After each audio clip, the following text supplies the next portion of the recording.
Yo, yo, yo, what is up, ladies and gentlemen? It is your boy, the franchise player, Double B Bad Blood, joined by Tony the Burns and the mixologist himself, Chemical Julian. Tony, what is up, my man? Welcome back. Not a whole lot going on here. Just been rewatching the Dark Side of the Ring episode on Chris Canyon. We'll obviously be discussing that a little bit later on. Just been kind of waiting to see what's going to be going on here locally. Something else we'll be talking about later on, I'm sure. Let's wait for a few people to jump in before we decide to talk about that, because there's some big news happening right now, and apparently we're having issues on the Facebook page. We can't get any of our programs to link up. Yeah, we got to reconnect that. Yeah, I tried to do that, and for some reason it wasn't working for me. So go figure. I'll go ahead and drop the links on those pages because a lot of people are waiting to watch that. Yeah, it's due to technical difficulties. You can watch the show here. Technical difficulties, ladies and gentlemen. We're having the problems over here. We're having problems. Houston, we have a problem. So before we get into our news, Julian. Yes, sir. My man. AEW Dynamite. AEW Dynamite. Man, we had a couple of really good matches tonight. We had a really big match. And by big match, I mean a 16-man tag. Oh my God, the Dark Order was involved with that, with a Hardy 16, office.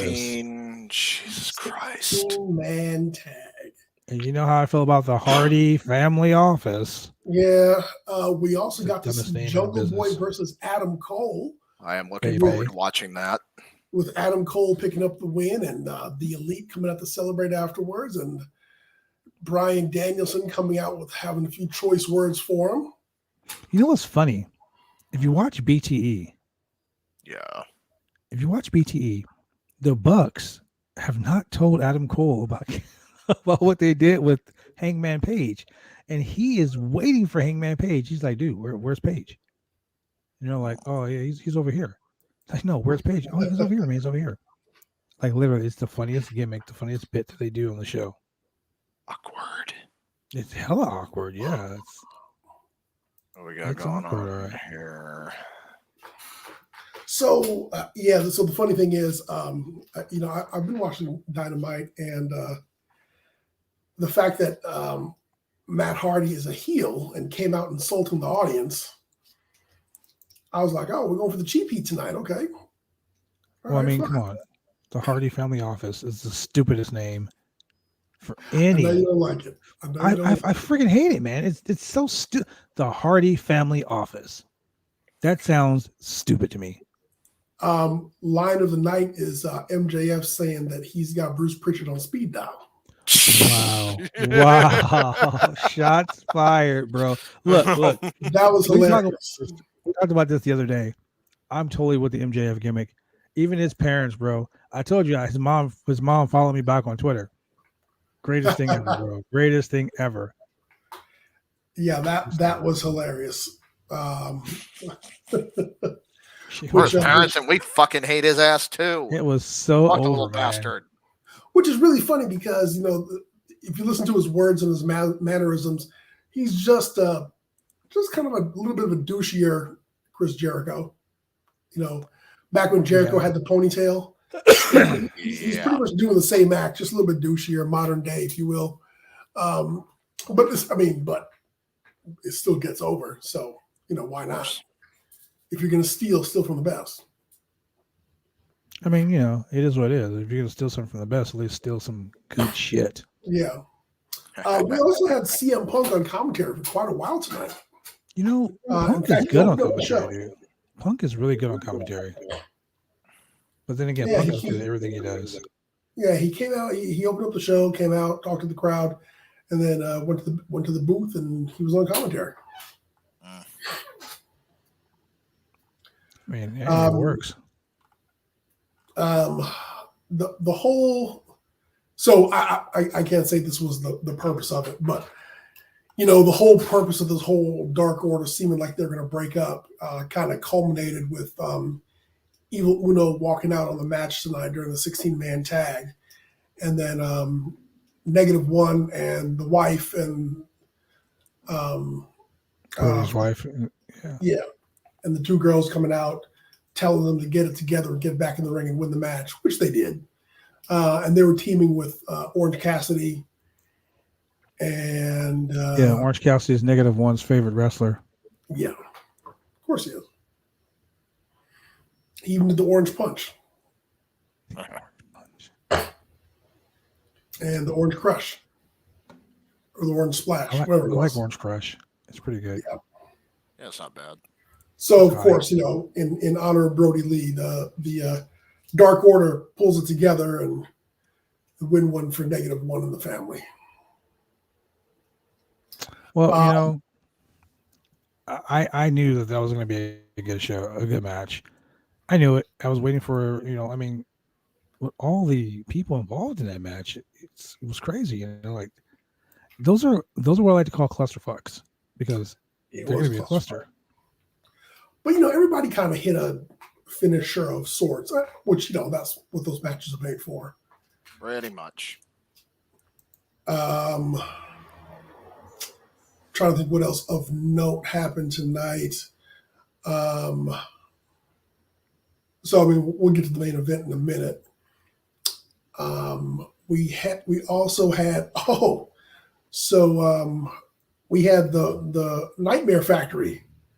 Oh God, yes. Wasn't it Cody and Lee? God, can't think of the kid's name. Lee Johnson. Lee Johnson. There it is. Cody and Lee Johnson. Big Shotty. Big Shotty. He was the first Nightmare Factory guy that I can truly say I didn't like his gimmick. Does he have a gimmick? I was going to say, I don't think he has a gimmick. He's Big Shotty. Is he like Brandy's cousin or something? Yeah, I don't know who he is, but is he really her cousin? Or God, is he like her nepotism. That's the whole fucking gimmick right there. Yeah. Yeah. Like when you put it in that context, it almost kind of makes QT Marshall the fucking baby face. Oh, Jesus Christ. Ladies and gentlemen, QT Marshall is the man, the myth, and the legend. He's the one that is behind the booking of all the open independent talent. So if you want to get booked, if you're an independent wrestler, you want to get booked, contact QT Marshall. That's right. I just pulled the curtain back. Nice. I mean, he supposedly writes the show with Tony Khan anyway, right? Yeah, well, hey, curtain's been pulled back. And with that being said, ladies and gentlemen, we're going to go to a quick commercial break while we settle this shit. We'll be right back. Drive me insane! I'll be cruel, so lame, cause I'm taking all the fun out!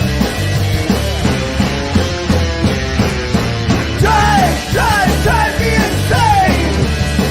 I'll be cruel, so lame, cause I'm taking all the fun out! Drive me insane! I'll be cruel.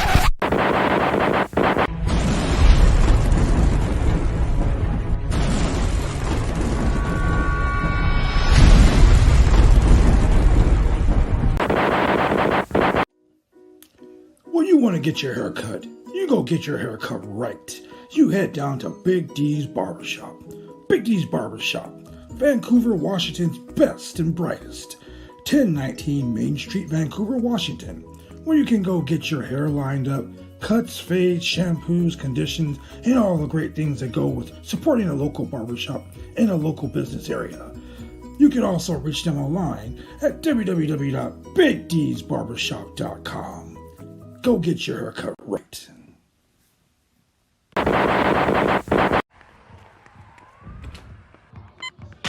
These are more than just the sounds of a safe place to go after school. These are the sounds of interest being ignited and of mentors making an impact. At Boys and Girls Clubs, we don't do just one thing. We do whatever it takes to meet the needs of every kid who comes through those doors. Because whatever it takes is what it takes to build great futures. Great futures start here.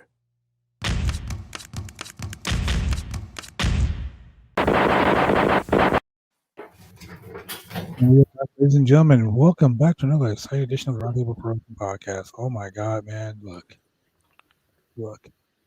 It's just craziness. Sheer craziness here on the Poison Podcast. But I'm going to go ahead and make an announcement right now because, a lot of people were wondering what we were talking about, what we are going to be doing, what we are down for. What is the sitch? What is the sitch?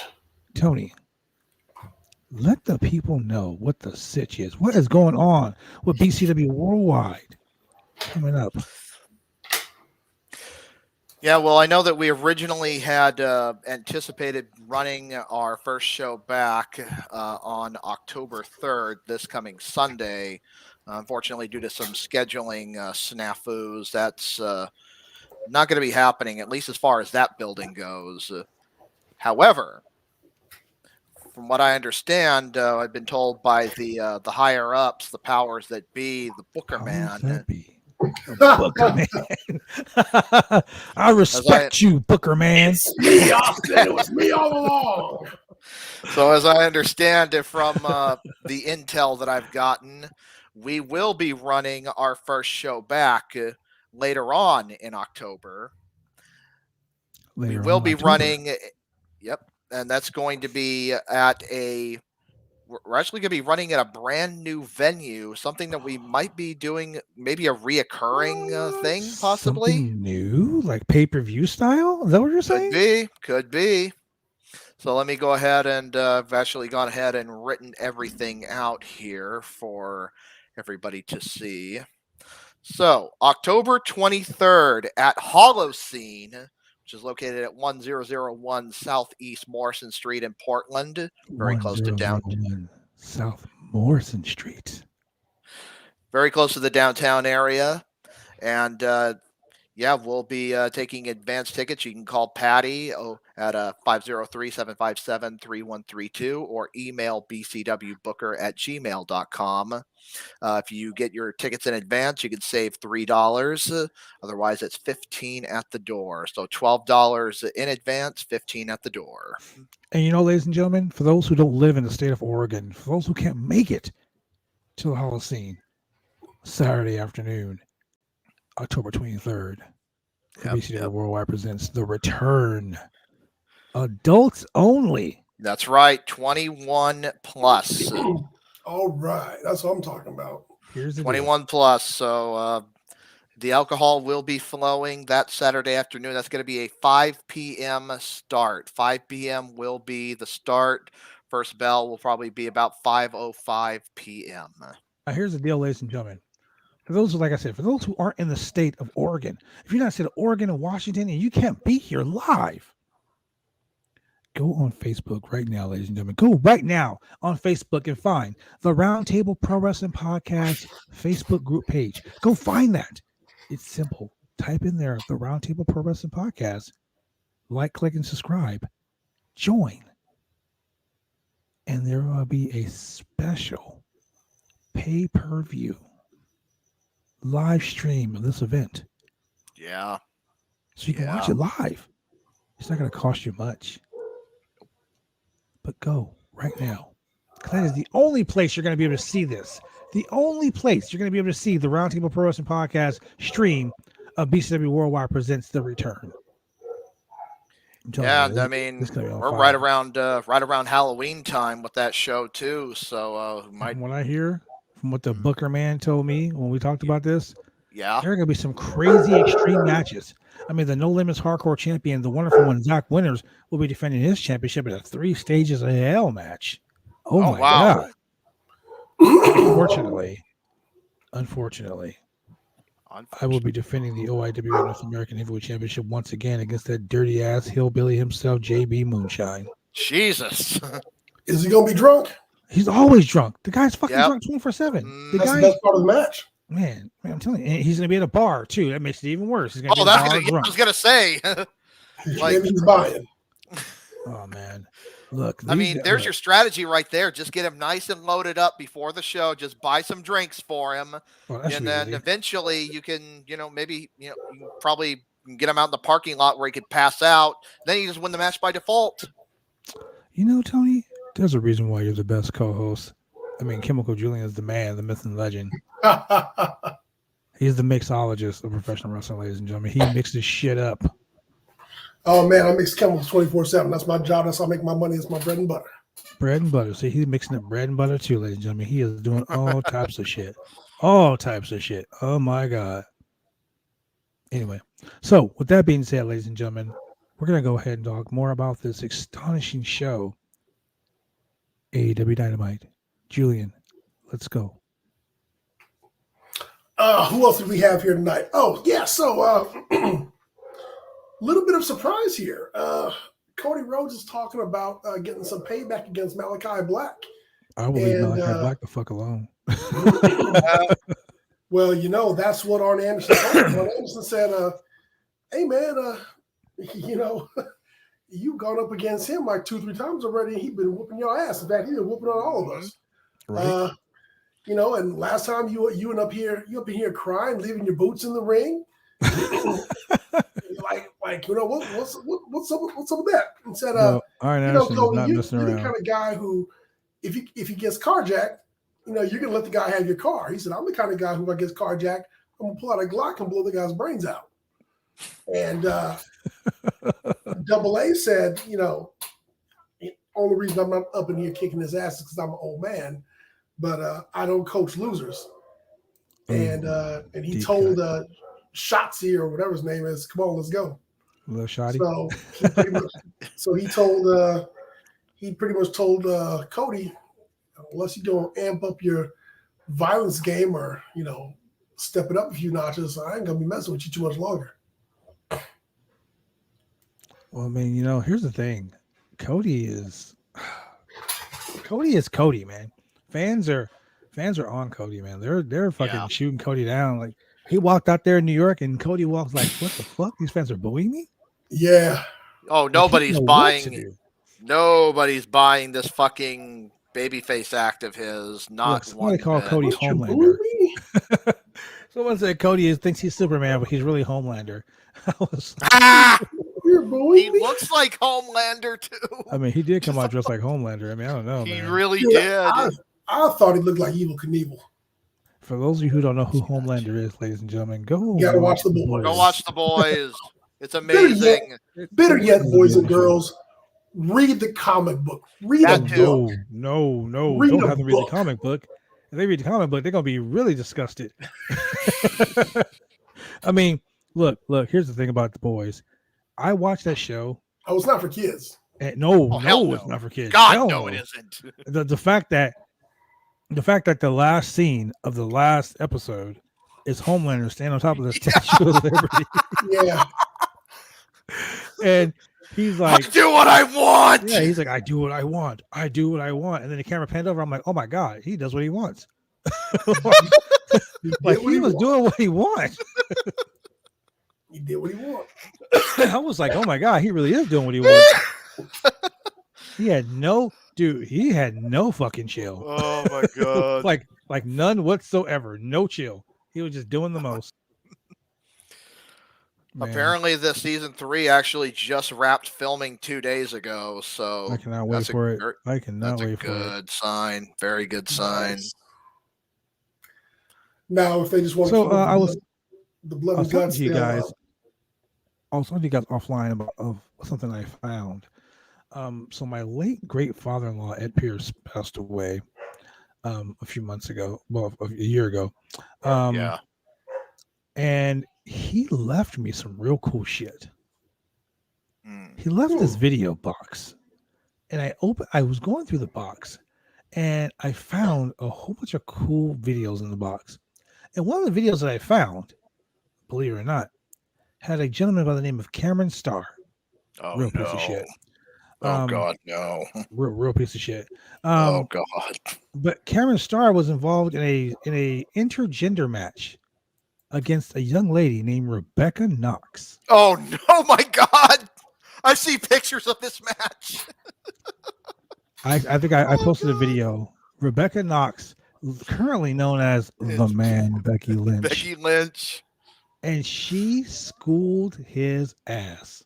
Oh yeah. I don't doubt it one bit. She was like the world super fight ladies champion or something like that. It was actually a pretty good match.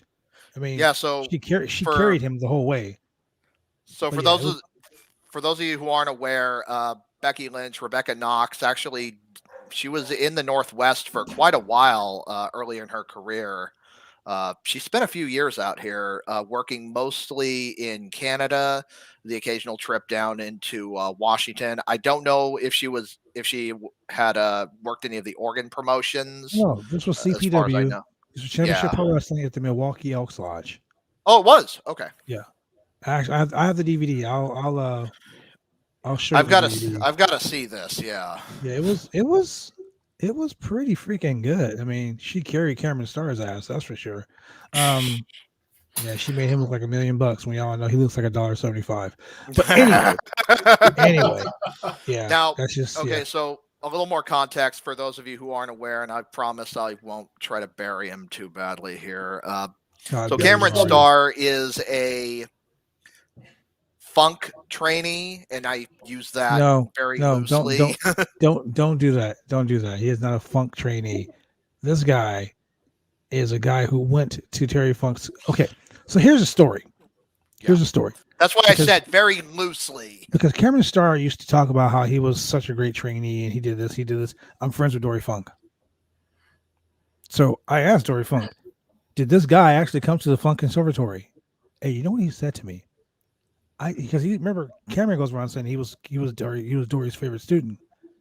Dory's like, who the fuck are you talking about? So I say, this guy. I show him a picture. He's like, oh, that guy. Yeah, he came to my school for a week. He washed out within a week. So he's running around telling people that he's Dory Funk trained and that he's Dory Funk's favorite student, when in reality, Dory Funk couldn't even remember who the fuck this guy was. Maybe he's his favorite student because he left, because he stank it up. I mean, sometimes maybe he was like, man, you should get out of here. He was like, okay. Then he's like, thank you. Sometimes you shit the bed, sometimes you don't, I guess. The point I'm making the reality is he's a Buddy Rose, Ed Wiskowski trainee. Sure. I bet if Buddy Rose was still alive and I asked him, he probably would be like, I don't know who the fuck that is either. Yeah, probably. But yeah, it was a very interesting thing. Quite honestly though, the match was pretty good. It was actually really good. I ain't gonna lie, it was really good. So I mean, proof that Becky Lynch was the man. She was the man. She was the man then. She's been there for quite some time. Even all those years back, absolutely.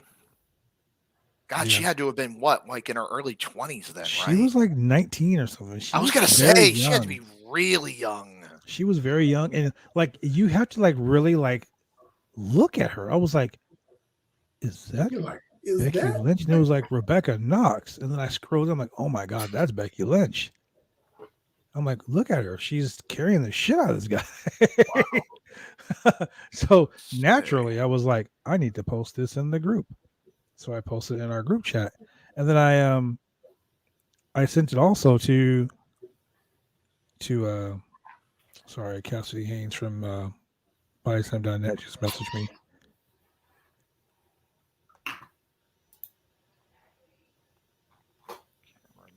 He's putting me over on his page. I love it. But yeah, I was just like, wow, she's really good. She is so good. I don't understand why she's wrestling this guy. But you know, gotta start somewhere. Yeah, you gotta start somewhere, and she put him over like Rover. It was very interesting. The match was great, and yeah, that's all I really can say about it. I really can't shit too much on it because, well, God did that already. But anyway, going back to AEW, because we had a great night of wrestling. We're talking about Adam Cole versus Jungle Boy Jack Perry. Oh yes. Now Adam Cole did say on he was on the oral sessions with Renee Paquette, I'm sorry. And he had mentioned that he was excited to work some of these guys. Yeah. And the one person he wanted to work right away was Jungle Boy Jack Perry. Which you got the chance to do. So tell me about that match. What were your thoughts on that match? I still need to watch it because I haven't seen the show yet, but I am, like I said, looking forward to that. They had a really good match. A number of false finishes. Jungle Boy actually looked resilient. Actually, you know what? I won't say they were evenly matched. Adam Cole was really strong. Jungle Boy put up a really good fight. There are a lot of false finishes in there. Everybody hit the signature spots. But in the end, Jungle Boy came up short. Adam Cole got the win without interference. We got a 1-2-3. You do know Jungle Boy is dating the chick from the Dark Order, Anna Jay. So you really can't say Jungle Boy came up short because Anna Jay. Jungle Boy came up short. He's got Anna Jay. What are you talking about? Mm-hmm. But yeah, so the match was good. I mean, it was a great match. I mean, Jungle Boy is becoming like a phenom, man. That kid is. I remember watching him on the Indies, and now look at him.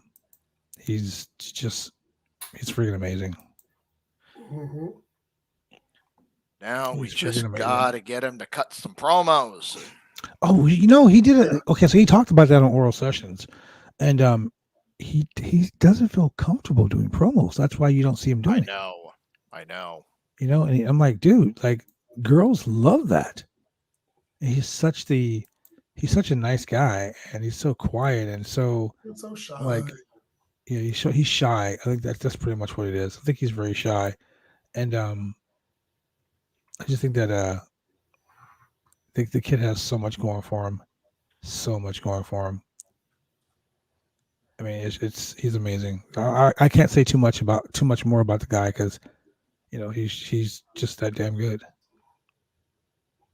Oh, I forgot to mention here that before Adam Cole hit the last show, I could not remember his finishing move for the life of me. Yeah, the last show, he did hit a low blow. Oh yeah, nut shots all around. Yeah, nut shots all around. So so Jungle Boy. It was still 1-2-3. It wasn't by any assist or anything like that. It wasn't anything dirty, huh? He's still protected, What do you think about the news? What do you think about the news that Daniel Bryan is going to be taking on Nick Jackson of the Young Bucks? Yeah, for Rampage, right? On Rampage. Well, they're also going to be having a casino ladder match where the winner gets to face, I guess, a title shot. Oh boy. All I can really say is, oh boy. Now, they said an AEW championship match. They didn't say again for which title. So maybe you get to pick and choose. Maybe it's like Money in the Bank. Well, we don't know about Money in the Bank. Cash on the table. I don't know. Cash on the table. I mean, we have a cash in a case for BCW Worldwide. So, I mean, who knows? It could be a Money in the Bank situation. The guy holding that case right now, I mean, he's bait. I mean, you want to talk about a belt collector? Goddamn. Goddamn, pal. I mean, I'm the belt collector, apparently, because, I've got 4 belts in my locker, 5 belts in my trophy case. But then we look at Big Vicious. Holy shit. He's literally got, he's got dozens and dozens. He's literally taking belts from around people's waists at ringside. It's so funny you say that. The referees are getting picked on. They're like, dude. I know he's stealing belts from the referees even. I love it. Crazy. So what, Leo Rush, bro? Leo Rush is all elite too. Like, what the hell? Yeah, he's calling himself LBO, Leverage Buyout Leo. Okay, so the reason why he calls himself that is because he was under contract to MLW. Oh. And Tony Khan, with that Khan coin, that sweet Khan coin. Khan coin. Now, with that sweet Khan coin, bought him out. Retired. I did too. Yeah, I thought he had announced a retirement, and then suddenly months later he don't decided to retire. unretire. Yeah, we don't retire. We just we go chill out. The next opportunity. Yeah, we go chill out. We don't retire. That's the thing. They go home. They get bored. They come back in about 3 months. Yeah. Well, if that. Speaking of that, I'm retired. No, I'm not gonna put that out there in the ether. I'm not gonna do that. But yeah, So AEW Dynamite was a great start from the beginning. I mean, look what we got. We got fucking Adam Cole versus Jungle Boy, one of the best matches on the show. And then, of course, the Elite come out, and you've got Danielson, Bryan Danielson, and Christian and Jurassic Express, coming out to, go face to face with the Elite, because you can't beat a dinosaur and a Jungle Boy and a. Oh Jesus! Here's the one thing. Here's the thing about AEW. Okay, people talk so much crap about this and that and the other thing, but then you have AEW matches. You have like dream matches. Kenny Omega versus him and Myron Reed had a great match. That's true. Kenny Omega and Bryan Danielson, one of the best matches, and like literally a 5-star match. Then you got Adam Page showing up against Jungle Boy. You got all of these cool things going on, right? You got guys that are just like popping up out of nowhere, having these fucking stellar matches. That's what they get paid for. Well, yeah, I mean, they're getting paid for it. They're having great matches, but at the end of the day, Tony Khan is like, hey, I want these guys to come work for me. So Tony Khan's going to be like, hey, here's this sweet, nice and tasty Khan coin. It's Khan coin. Yeah, let me go ahead and buy out your contract. That Khan coin. That Khan coin. That's right, ladies and gentlemen. And I'm coining the phrase tonight, Khan coin. Speaking of the Khan coin, we had a very confusing match, and maybe I missed these guys somewhere along the line. Maybe they fell between the cracks. We had Jon Moxley, Eddie Kingston, and Darby Allin against Anthony Green and Bear Country. Yeah. Who's Bear Country? I don't know. Bear Bronson and Boulder Bronson?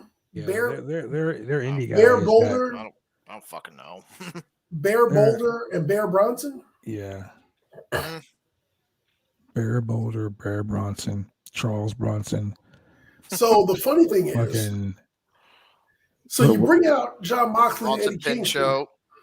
You bring out Jon Moxley and Eddie Kingston, and I watched this match, and I was like, I wonder if these two were pissed because they had to get out of bed for this shit. Yeah. Mox is like, are you fucking kidding me? Like, really? Wait, this is the shit we got to deal with tonight.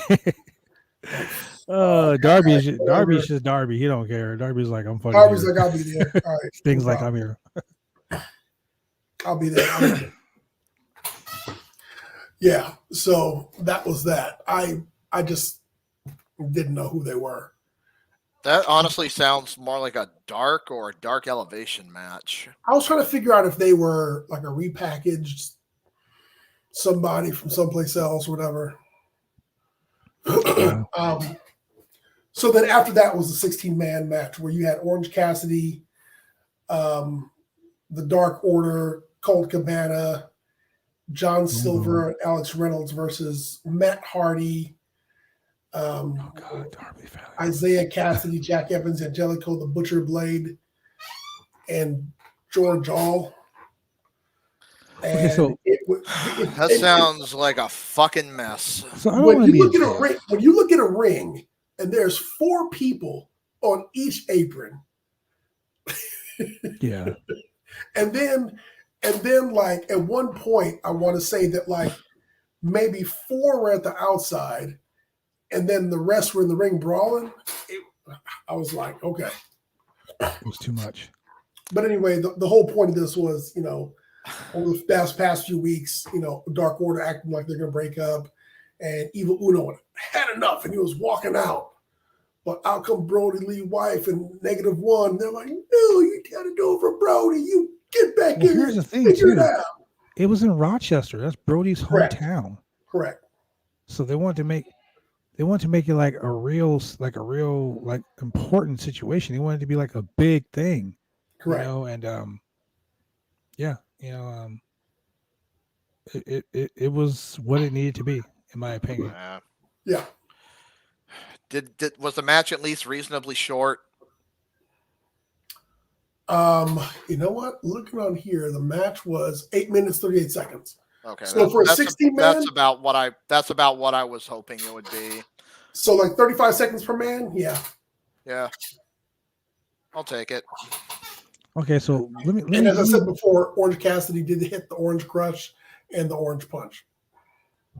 I like Orange Crush. And Colt Cabana hit the boom elbow. Boom. The boom elbow. I was gonna say. So that's kind of an interesting thing. You think they've been having to keep Cabana and Punk away from each other? Stir the pot. Apparently, Punk said that he has no heat with anyone in the locker room. Well, if you don't recognize some people, then you wouldn't have heat with them now, would you? That's true. True. Next, we had a vignette by the FTR and Tully Blanchard. I really like this pairing, FTR and Tully Blanchard. I was really hoping they would do a Four Horsemen like remake. And when I say remake, I don't mean like, oh, we're gonna remake the Four Horsemen again. No, I mean like, so not the Pinnacle. Yeah, I mean, don't get me wrong, the Pinnacle's fine. It's okay for what it is. I was gonna say, do they even exist anymore? Well, I mean, I think they do, and it's okay for what it is. Who was in the Pinnacle? That was MJF's group. Yes. Yeah. Is there still a Pinnacle? Like, I don't think there is. Yeah, they're gone. I mean, yeah, it's supposed to be Sean Spears, FTR, and Wardlow with MJF. Well, Sean Spears did something online, but that was Wardlow. So yeah. But if you're the Pinnacle, there's no place else to go but down. Yeah. I haven't done everything. A good point here. Doesn't mean that other people don't have heat with Punk, him being the old guy coming in and getting the spotlight. Well, I mean, they can have all the heat with him they want. I mean, it's not going to make a fucking difference. Right? You think Tony Khan's going to be like, you got heat with him? So what? Like, yeah. Yeah. Did you fucking sell deal with it? Did you sell out in Chicago? No, you didn't? Then shut up. I mean, the bottom line is that the heat shouldn't be with Punk. The heat should be with Tony Khan if there's going to be heat. But at the same time, if you were on the card in Chicago and that was the night when Punk was coming back and all them asses were in seats and you're getting paid by the number of people that's in them seats, you need to shut the fuck up and take your check. Hey, you know what? Let me talk about something real quick. Shout out to my boy Cassidy Haynes from BodySlam.net. The stories that I keep hearing from like Denise Salcedo and Sean Ross Sapp over at Fightful about being at that show in Chicago and it being like such a big thing. Oh no, I'm sorry. This was Arthur Ashe. They were at the Arthur Ashe show, and apparently the situation with the water. Cassidy Haynes is the man. He stood in line for 45 minutes while he missed Thunder Rosa's match on Elevation, which he was there to see her match. He also, we talked about this on their podcast earlier tonight on the Push on the BodySlam.net network. He stood in line and got all those guys water. They didn't give him any fucking holders, like the drink holders to carry the water. He literally had to carry like 6 bottles of water, 6 huge cups of water in those little hot dog boxes. Shit. Yeah, so shout out to Cassidy Haynes for making sure all his people were hydrated. It's so funny we talked about that on this podcast, and those guys are really, really, really cool guys, and I can't wait to get them on the show. But before we go any further, I'm getting blown up by Tim Simmons. Tim Simmons wants to know the news about the return of BCW Worldwide. So Tim Simmons, there you go right there. BCW Worldwide returns October 23rd to Holocene 1001 Southeast Morrison Street, Portland, Oregon 97214. For advance tickets, call Patty Dietz at 503-757-3132. Or you can email bcwbooker@gmail.com for more information. This show, if you're not in the state of Oregon or Washington, you can't make it to the building, man. Go right now to the BCW Worldwide page. Find the Roundtable Pro Wrestling Podcast. It's a page, ladies and gentlemen. Click on that page, and you can find out about how in the hell you can watch on pay-per-view. Shout out to my boy Cosmo, one half of the BCW Worldwide Tag Team Champions. The GOAT has arrived. That's right, the GOAT has arrived, baby. Another thing that's important to note, this is a Saturday afternoon show. This will not be 21 and over. That's right, 21 and over, adults only show. Alcohol will be flowing like crazy, baby. So that's 5 p.m. October 23rd, Holocene, 10th and Morrison. 10th and Morrison. And check it out. My girl Leah, one half was one of the Woo girls, just turned 21, ladies and gentlemen. So all you young eligible bachelors out there that are going to be at the show, all you young eligible bachelors are going to be at the show. Go buy her a drink. Go buy her a drink. I mean, she's 21 years old, guys. Go buy her a drink.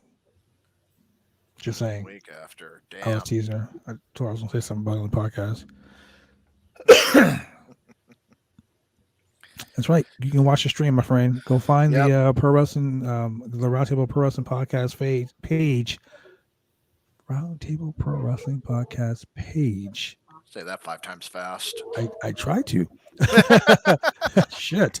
Find their Roundtable Pro Wrestling Podcast page on Facebook right now. Go like, click, and subscribe. Get on that page right now, and you can find out more information. Yeah, we'll be putting up information about the live stream, how to access it. That'll all be coming in these next few weeks. Been subbed to the YouTube for about a year now. Absolutely. Yeah, so we'll have more information about that coming up here pretty soon. It's going to be awesome, guys. It is going to be an awesome event. Like I said earlier, the No Limits Hardcore Champion, BCW Worldwide No Limits Hardcore Champion, the wonderful Zach Winters.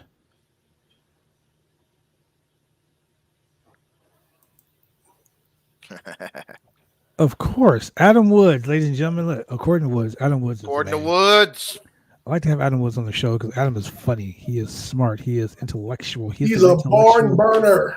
He is awesome. What did Ms. Dow Damian Sandow say he was? The savior of the intellectual masses. That's Adam Woods right there, ladies and gentlemen. He's the Maharaja of MMA. He's the Maharaja of the MMA. That's right. The Maharaja. I love it. Okay, so going back to AEW Dynamite, because I'd rather hear about Dynamite right now than listen to what Tim Simmons has to ask. Yes. We get a ladies tag team match. Say what? Yes, we get a ladies tag team match. Tay Conti and Anna Jay versus the Bunny and Penelope Ford.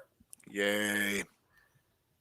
And, the ladies start looking at each other, preening and prancing, and all of a sudden the fight spills to the floor. And, Anna Jay, she got double teamed by Bunny and Ford. And there's fights by the apron and just a lot of double teaming going on here. And it's always funny. Whenever I see one person getting double teamed consistently, I think of what they call the face in peril. Ricky Morton, the perennial face in peril. White meat baby face. White meat baby face, baby. Just waiting to make that hot tag. But anyway, Anna Jay finished the match off by hitting the Queen Slayer rear naked choke for the win. So Anna Jay and Tay Conti beat the Bunny and Penelope Ford. You want to know something crazy about Anna Jay? She's had 24 matches. 24 matches, bro. Wow. Truthfully, she's not bad for someone who's only had 24 matches. She's not bad at all. Don't sound so enthusiastic, Tony. I can't stand Penelope Ford. I can't stand her. Penelope Ford, as the guys in over a Wrestle Talk call her. Yeah, I'm not a fan. Tell me why you're not a fan. I want to know why you don't like Penelope Ford. Have you seen her wrestle? Besides that, tell me why you don't like Penelope Ford. That's about it. I cannot stand. Did she pee in your Wheaties? Did she do something so heinous to have the one and only Tony DeBurn burn her on the podcast tonight. Oh, hey, no, nothing that bad. Nothing that bad. I try to give every wrestler, at least one chance, can they go? Are they decent? Can they work? Whatever. And this is actually a good point. That is the one thing in her favor. She's not Brandy Rhodes. She's not Brandy Rhodes. So I will give Penelope. That's my one point in her favor. Adam Woods with the hot take. Yep. Yeah. Yeah. So Penelope Ford has been somebody that I've watched her when she was teaming with Joey Janela throughout their time. Okay, so that's the problem. AEW. You watched her with Joey Janela. Well, I've watched the problem right there. Yes, among other matches, of course.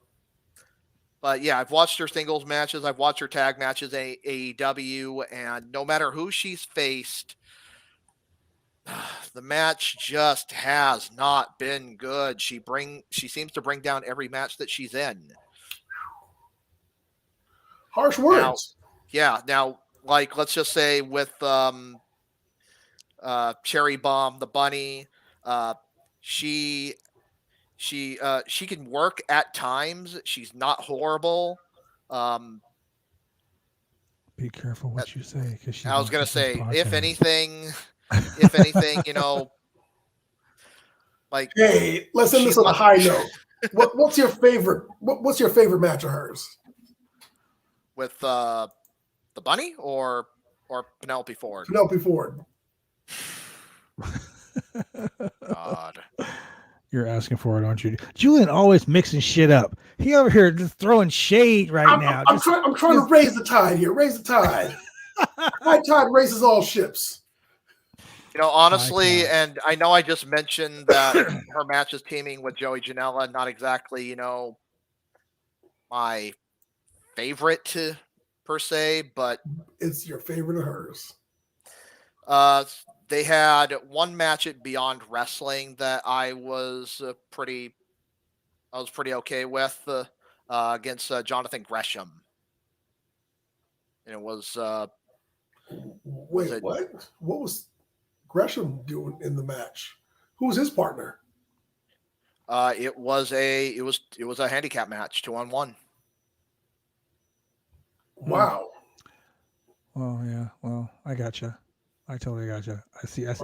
I see Tony DeBurns. I see what's the that went. All right. After this ladies tag team match, we got a reminder that on Rampage, we've got a ladies triple threat match with Thunder Rosa versus Nyla Rose and the delicious Jade Cargill. Did you say the delicious Jade Cargill? I'm not sure how to feel about that. Wait, hold on. Did you say the delicious Jade Cargill? I said the delicious Jade Cargill. You know what, man? I can't do this. I can't do this. Damn, and I was about to comment on Adam's.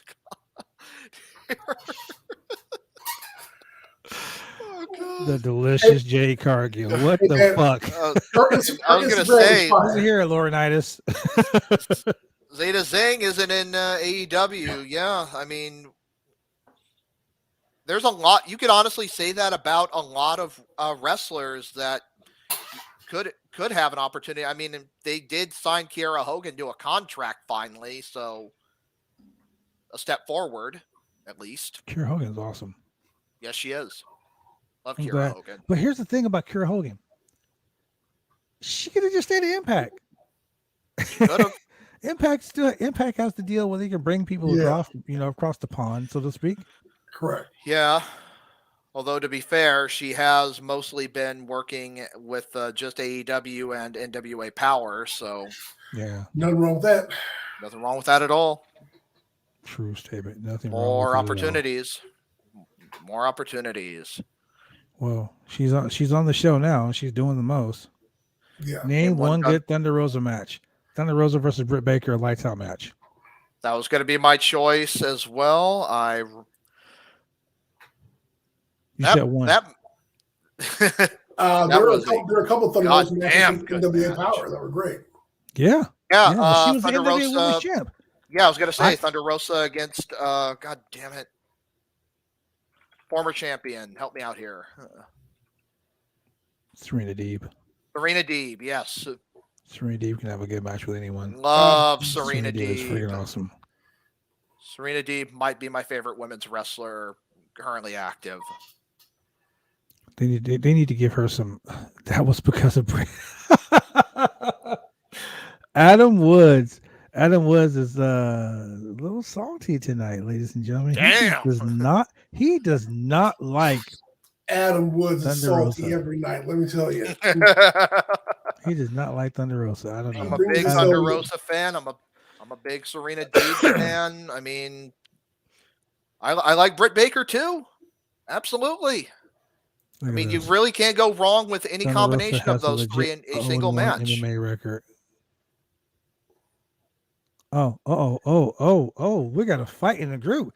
That's coming from someone who won't acknowledge Roman Reigns. Oh my God. Jesus. Cheryl with the dirt thrown. Oh my God. Is it just getting shady in here? Or is it wow? It might be. And MMA CM Punk is 0-2-1 now. Wow. 0-2-1. That's okay, though. Didn't one of those fights get vacated and now it's a draw? Yes, it did. It did. It got vacated like years later. The loss got vacated to a draw. I think it was a draw. The loss got vacated to a draw. So it's like, well, he wasn't a complete loser, so yeah, he was only a part-time loser, I guess. That's cold-blooded. But getting back to AEW Dynamite, God damn it. So you guys. MJF comes out. Oh shit. And he pretty much cuts a promo about I can just sum it up by him saying you're all shitty and I'm not, and I'm the best thing that ever happened to AEW, and I'm a day one guy, and you're lucky to have me. And hey, anytime I want to, I can either go back to MLW, or hey, I've got Bruce Pritchard on speed dial. Shots fired. Shots fired, ladies. Hey, you know the WWE has a draft coming up, right? Oh my God! So do we have MJF WWE on fucking speed dial? That means he's got access to the box of gimmicks. Look at this. The box of gimmicks. A box of gimmicks. He also said that Tony Khan was in the top 2 cons of wrestling.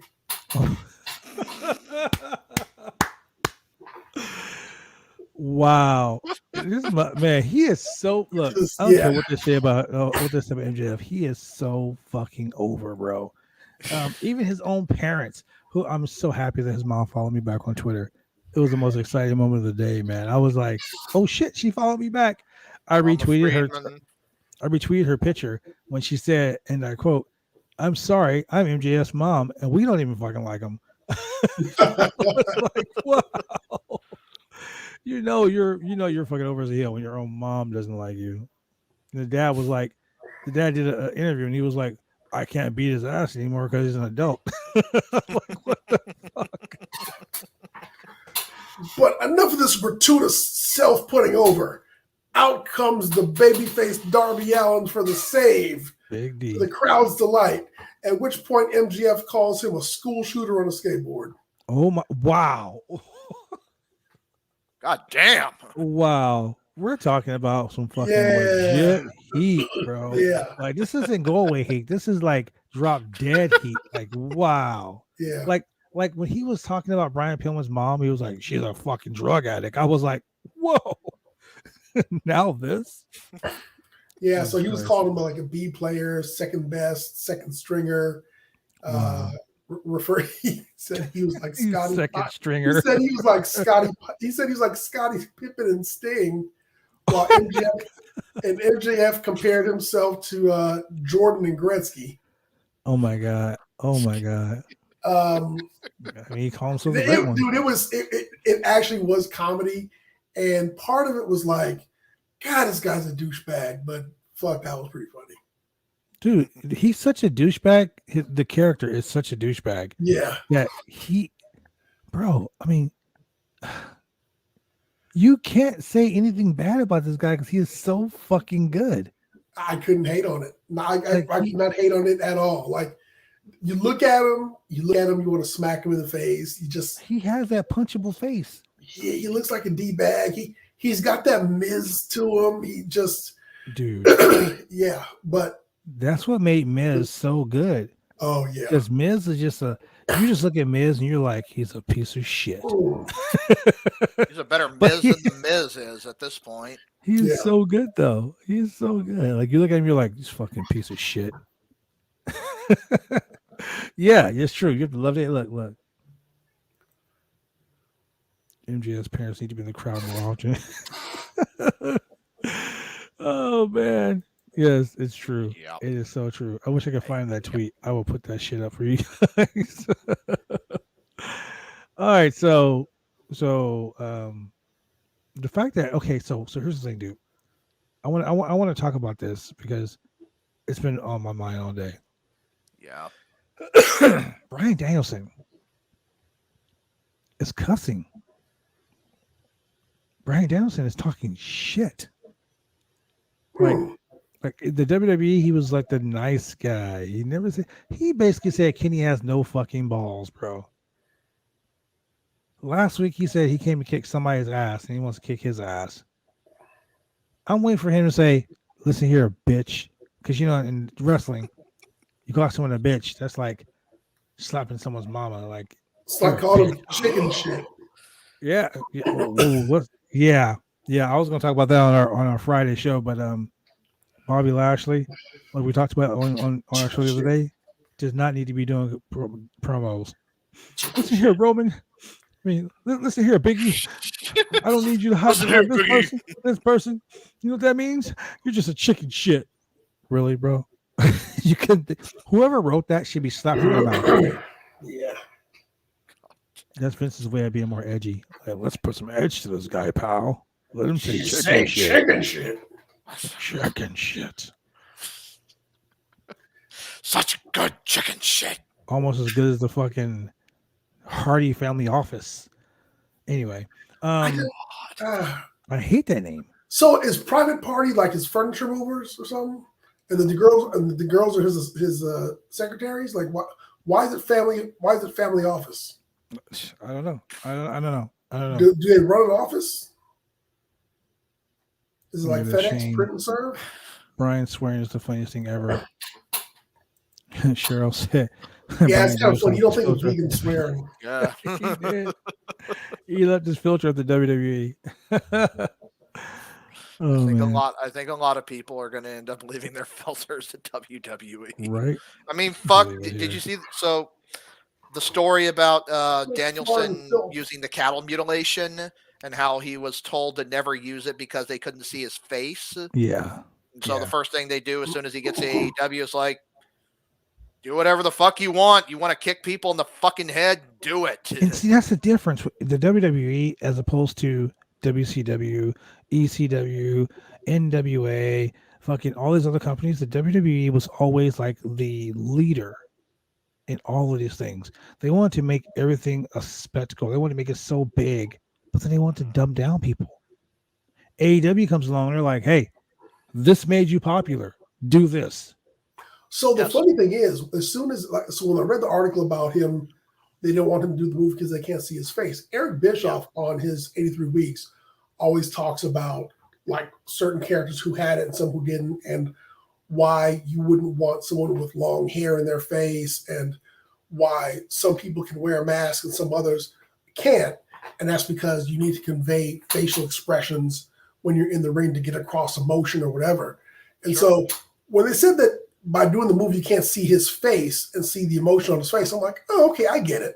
But at the same time, you take so many camera angles. Yeah. I would think you'd be able to get multiple shots. And you don't want to talk about camera angles with me. Yeah, I was going to say, Kevin Dunn. Yeah, I know. If you have a skilled camera crew that can get a shot of the guy who's actually in the submission, and you can get the paint on his face, you don't need to see what fucking Bryan Danielson. You don't need to see his face. As long as you can see the pain on his opponent's face, you get it. You understand that this whole fucking hurts. But the thing is, it's like Bret Hart hitting the sharpshooter, or somebody doing, or Chris Jericho do the walls of Jericho. If you have two people facing two different directions, they've had no problem catching their faces. Kevin Dunn will fucking have 50 million camera angles to get you. He'll zoom in on your eye. They'll show the person applying the move, and they'll show the other person trying to tap out of it and whatnot. So I don't see what the problem was there. Right, exactly. Somebody just wasn't trying. Yeah, pretty much. They wasn't applying themselves, Smokey. We gotta see your face, pal. We gotta see your damn face, pal. Let me see your face, pal. Yeah, I don't get it, man. I don't get it. But you know what? Let's do this. Before we get to the exciting main event, because I'm so excited to hear about this main event. Like I'm excited to see this main event. I talked about this guy and I saved his life. We talked offline about how I saved this guy's life in Texas. But this was by far one of the best matches I've seen on AEW in a very long time. With that being said, ladies and gentlemen, we're going to go a quick commercial break. And when we come back, we're going to talk about this awesome match. And ladies and gentlemen, right before we go, for all your pro wrestling needs, ladies and gentlemen, bodyslam.net, for all your wrestling news, go check them out. Go like, click, and subscribe. Guarantee you're going to like what you see. And this right here is for Adam Woods, ladies and gentlemen. This commercial is for Adam Woods. We'll be right back.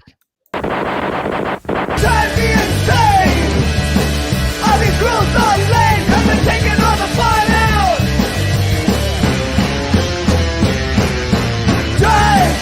Drive me insane! All these rules are lame, have been taking all the fun out! Drive me insane! All these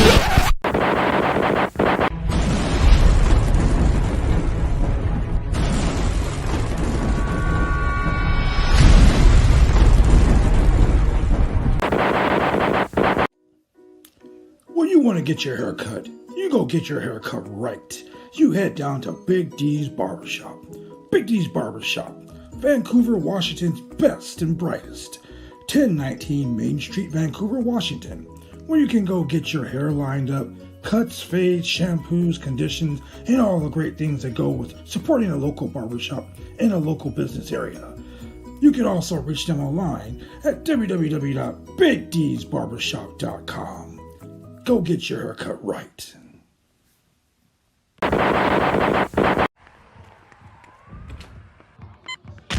These are more than just the sounds of a safe place to go after school. These are the sounds of interest being ignited and of mentors making an impact. At Boys and Girls Clubs, we don't do just one thing. We do whatever it takes to meet the needs of every kid who comes through those doors. Because whatever it takes is what it takes to build great futures. Great futures start here.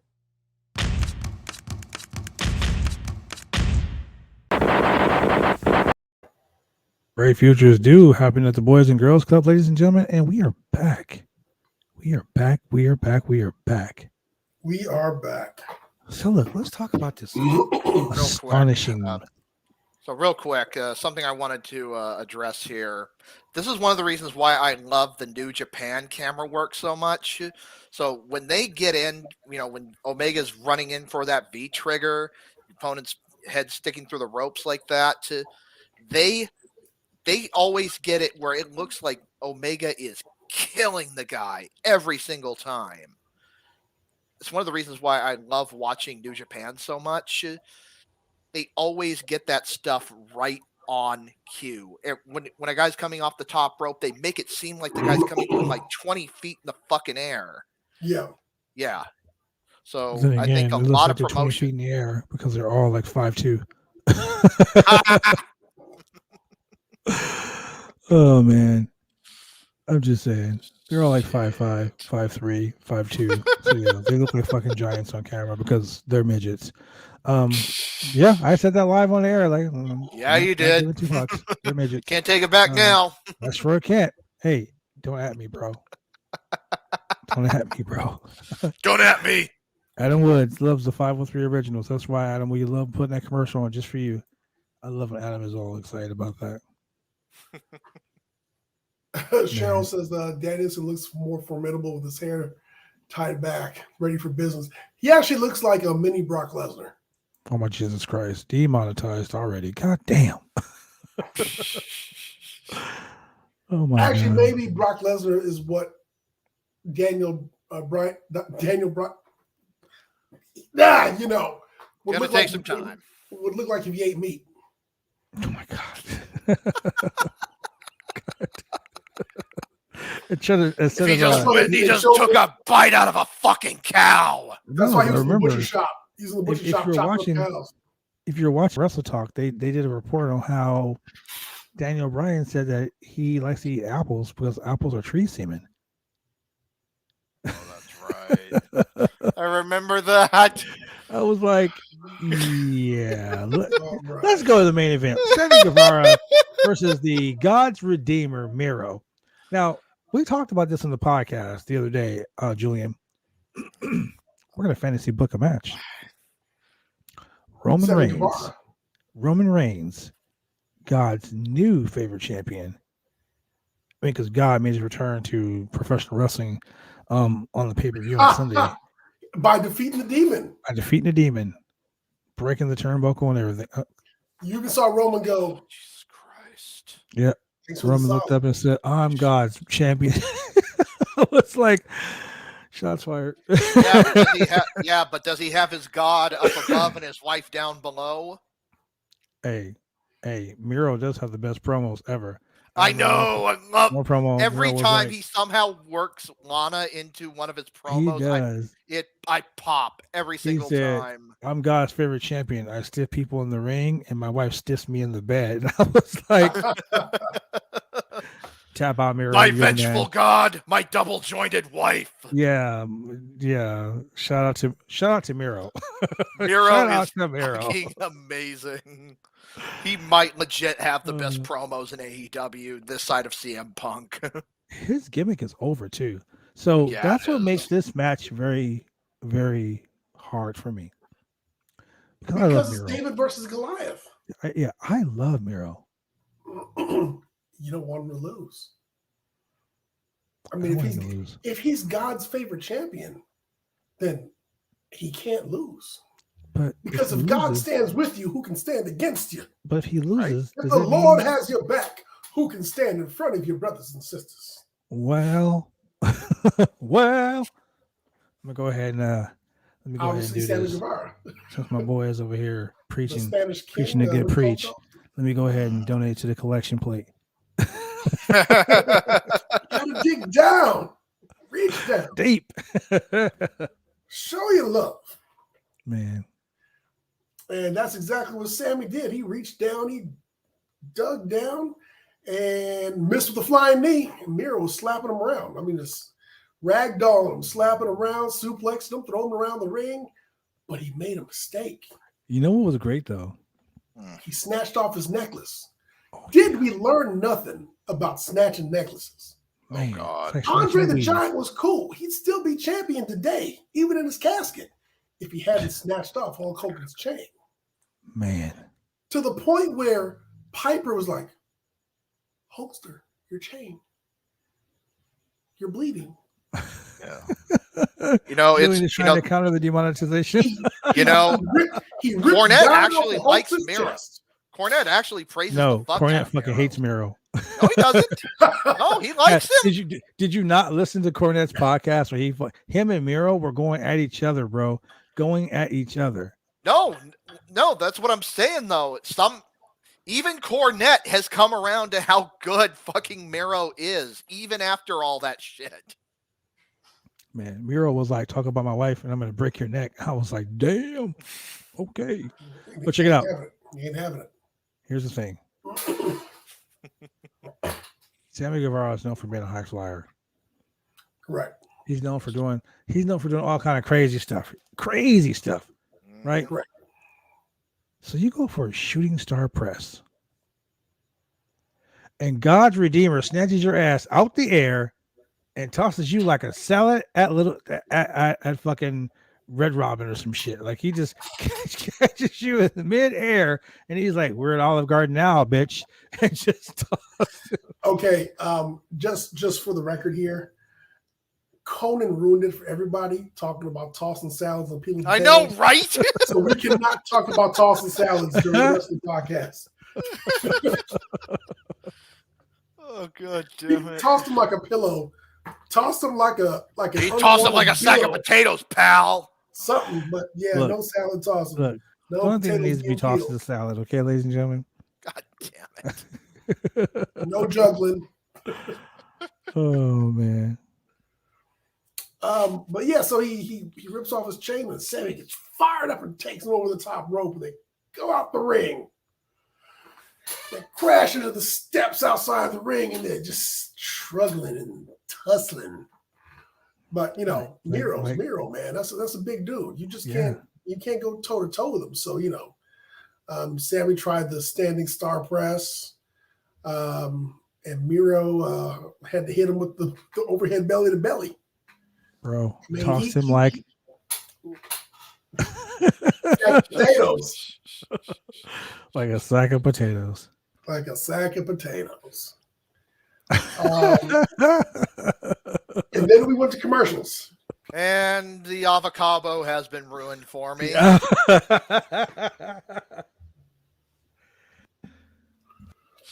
all I get when I go to Red Robin. Now I can't go to Red Robin anymore. You're gonna be at Red Robin thinking about this conversation, and the girls, I know, right? You're gonna be like, "Yum." Yep. Yum. Yum. Oh my god. Someone from Red Robin is a sponsor. Yep. Well, yeah. That's okay. We're talking about tossing salads. Maybe we can get Olive Garden to be a sponsor. Free breadsticks. Breadsticks, baby. Yeah, free breadsticks. That's what we need. It's funny, in East Portland, over by where I live at, there's actually a Red Robin and a Olive Garden literally right next to each other. Mall 205, ladies. Mall 205. Like you can't go into the parking lot and literally be within like 5 feet proximity from one or the other. It's kind of fucking insane. Yeah, but there's also is there like an a Burger Outback King across the street. Is there an Outback Steakhouse nearby? You know, there's an Outback Steakhouse in the state of Oregon, I don't think. No, there is. No, there is. It's in it's in Clackamas. Well, slap me and call me fucking Tony the Burn. Yeah. Yeah, usually you'll find those three like within a certain proximity of each other. I like that shit. Yeah, it's fuck, where was it? Yeah, just off 82nd, over by Clackamas Town Center. Well, guess where I'll be going for lunch. Give me some damn shit. Anyway, going back to the show. We're back from commercial. Totally the little pay-per-view window is now full screen again. Picture in picture. And Darby Allin's been getting his ass whooped all commercial. We've been looking at blooming onions. We've been looking at stacked burgers. We've been looking at salads and breadsticks. We were talking about tossing salads and all that. Get his steam back. Miro been throwing his ass around the whole time. But anyway, so Miro's now he's just playing the crowd. He's having a little bit of fun out here, and hits a lariat, and then Sammy reverses it with the Spanish fly, hits a kick and some knee strikes, and they get back in the ring, and he gets Sammy gets him in the corner, but he misses and ends up going out to the floor. And Sammy follows up by jumping over the ring post and out to the floor to splash Miro. And he does like a diving ace crusher. Try saying that 5 times fast. Diving ace crusher. Argentine backbreaker, backbreaker rack attempts. He does a machka, and then he does Guevara's and all this shit, and then all of a sudden, boom, machka kick. Enziguri in the corner. Oh man, it's easier if you do the Japanese pronunciation. Ace crusher. Try to hit the GTH, but I'm sorry. I thought he was going for the Burning Hammer, and I was like really disappointed. That's like one of my favorite moves ever. It's like in my video games, it was always my finishing move. But it was not. It was going with GTH. You are a man of culture as well, I see. Yes. So, but now, Miro gets out of it, blocked it. And they end up going back to the floor again. And Miro rips off the turnbuckle cover. So you know what he's trying to do. You did. He's trying to set things up for the way that he won the title in the first place. But, oh no, Fuego del Sol runs down to the ring for a little bit of shenanigans. Well, not really. Okay, here we go. That's the word of the week. Shenanigans, ladies and gentlemen. Yeah, I mean, the kind of Cheryl got pissed at me for using that word last week. The exposed turnbuckle is kind of shenanigans, but I mean that's just cheating. But so the exposed steel turnbuckle, which is just devastating if you ever come in contact with it. Lethal. Yeah. And so Sammy hits him with the tornado DDT. Throws Miro to the turnbuckle, hits the tornado DDT, lands the GTH again. I thought he was going for Burning Hammer, and I was disappointed again. GTH, which didn't look like it connected that well, but they said he hit it, so he hit it. And then I was like, well, just pin the motherfucker, but he didn't. He goes up to the top rope and he hits a 630 splash, and he wins. So, ladies and gentlemen, we have a new TNT champion, your boy Sammy Guevara, the Spanish guy. TNT. He's Dynamite. But the best thing happened right after the fucking thing. Sammy's in the ring. He's celebrating. He goes back to the back, and Tony Schiavone runs up to him and says, Sammy Guevara, you're the new TNT champion. What are you going to do now? And before you can say, I'm going to go to Disneyland, Bobby Fish, formerly of NXT, formerly Adam Cole's running buddy. I was going to say lackey, but go ahead. Oh, well, okay. He's a good hand. Bobby Fish, one half of Red Dragon. Please, oh God, please let Kyle O'Reilly fucking just leave WWE and join AEW. Be awesome. At this point, the entire fucking NXT roster is going to be on their way to AEW. I mean, you got Roderick Strong over there as a cruiserweight champion. You got Bobby Fish now challenging Sammy Guevara next week on AEW Dynamite in Philadelphia, Pennsylvania. For the TNT Championship. Is it anybody's hometown? Well, yeah. Philadelphia?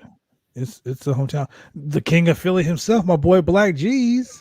Shout out to my boy Black G's from NWA Power right now. Yeah. Okay. He's the king of Philly. He lives in Philadelphia. Church is money. Church is money. That's right. Look, the show was great. It was very good. Yeah, very good show. Very good show. But enjoyed the hell out of it. But next week is going to be pretty off the chain too. I'm sad. I'm sad about Miro. Bobby Fish did come on Twitter and say, I'd like to congratulate the new TNT champion, Sammy Guevara, and be the first to challenge him for that title. Ready to walk through the forbidden door. Ha ha! Forbidden door, baby. Yeah. So, I just wonder, for Miro, maybe he'll go after the main title. Maybe he'll... I mean... So there's the TNT title. There's the AEW championship. What else is there? Are they gonna make it like a third title, like a US title or a? I wouldn't. I hope not. There's rumors that there's going to be a TBS championship, and that's going to be for Rampage. It's supposed to be the women. I was gonna say I thought that was gonna be a women's championship. Wait a second. I thought they were all going to TNT. I thought or TBS. No, they're all going to TBS, which is going to be weird to have a TNT championship. TNT championship on TBS. Yeah. I mean, unless they put two little dynamite sticks on it or something. I don't know. Bang! Oh man. I mean, it is what it is. Bobby Fish made his debut here at AEW. His 30-day like non-compete clause didn't matter because he went in, and people were really sad. People were sad because everyone was hoping that the Dark Order gimmick with them at the end of the ring, after the match being over, them all there. People were hoping and praying that Bray Wyatt showed up. This wouldn't be the week to do it. Nah, this wouldn't be the week for that. No. And honestly, here's my thing. Bray Wyatt's contract is up October 31st. So he can go anywhere he wants. But Bray his contract's up on Halloween. That's great. He has enough money to where he can be like, fuck this 30-day non-compete clause. Because basically what happens is this. The 90-day non-compete clause goes like this. You can't wrestle anywhere for 90 days and we'll still pay you not to wrestle anywhere for 90 days. So including his merch. Can be like, I'll fucking buy my contract out right now so I can show up at AEW. Including his merch though? Including his merch and everything. He makes so much money on that Bray Wyatt merch. That's what I was gonna say. He can buy his way out of the contract. He ain't trying to fuck with that money. I mean, he has enough money. Yeah. His creativity will get him where it's never enough. Tell me a wrestler who's ever said I have enough, because they all come back. CM Punk, like a long time ago, was like, well, I've got more money than God. I've got more money than I need. But he comes back, and he don't come back for free. Yeah. Hogan is much, well, I mean, Linda took all his shit anyway. But, as much money as Kevin Nash made, I mean, he still comes back, and he don't come back for free. I mean, most wrestlers don't do shit for free, so it is what it is. Yeah. Or should they? Or should you? I mean, yeah. I mean, not that you should, but I'm saying. Yeah. I mean, Beyonce got shitloads of money. She ain't dropping. Fucking get paid. Get paid. Pay me. Hell yeah. Anyway, ladies and gentlemen, here's the deal. We want you guys to subscribe to the Roundtable Pro Wrestling Podcast if you want to find out more about the BCW Worldwide show. But check it out. I also am offering this. If you hit click, like, and subscribe, mm-hmm. or if you subscribe, you can get WrestleMania 27. What the hell? We're talking about John Cena versus The Miz for the championship. We're talking about The Undertaker versus Triple H. We're talking about Eddie Guerrero versus Edge versus Alberto Del Rio. 6-man tag team match. Trish Stratus, Snooki from the Jersey Shore, and John Morrison versus Lay Cool and Dolph Ziggler. We're talking about The Miz and John Cena. Look, Jerry the King Lawler versus Michael Effin Cole with Stone Cold Steve Austin as referee. AEW superstar Cody Rhodes versus Rey Mysterio. Was it Dashing Cody Rhodes or regular Dashing Cody Rhodes? Look, then we got 8-man tag team match. The Big Show, Kane, Kofi Kingston, and Santino Marella. Wow, that's really fucking awful. Versus Le Core, Wade Barrett, Heath Slater, Justin Gabriel, and Ezekiel Jackson. 3-disc set. Jesus. 3-disc set, ladies and gentlemen. Also, you should get that for the 3MB shout out just alone. 3MB. God damn you in the 3MB shout out. You look, Julian, it's not coming back. It's not coming back. Hey, I'm practicing the secret and I'm going to create my reality. Oh my God. Look, Julian, stop it. Stop it. Okay. I'm going to burn some sage right now. It's not going down. And yes, I was wrong about that. It was Edge, not Eddie Guerrero, Adam Woods. See, Adam Woods is a fucking genius when it comes to professional wrestling. That guy knows everything. Everything. He knows everything. Everything. Everything, baby. Everything.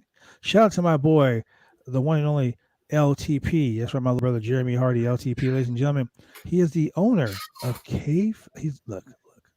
My boy has his product, right? He's selling all kinds of cool shit. And he has a company called Kayfabe Distribution.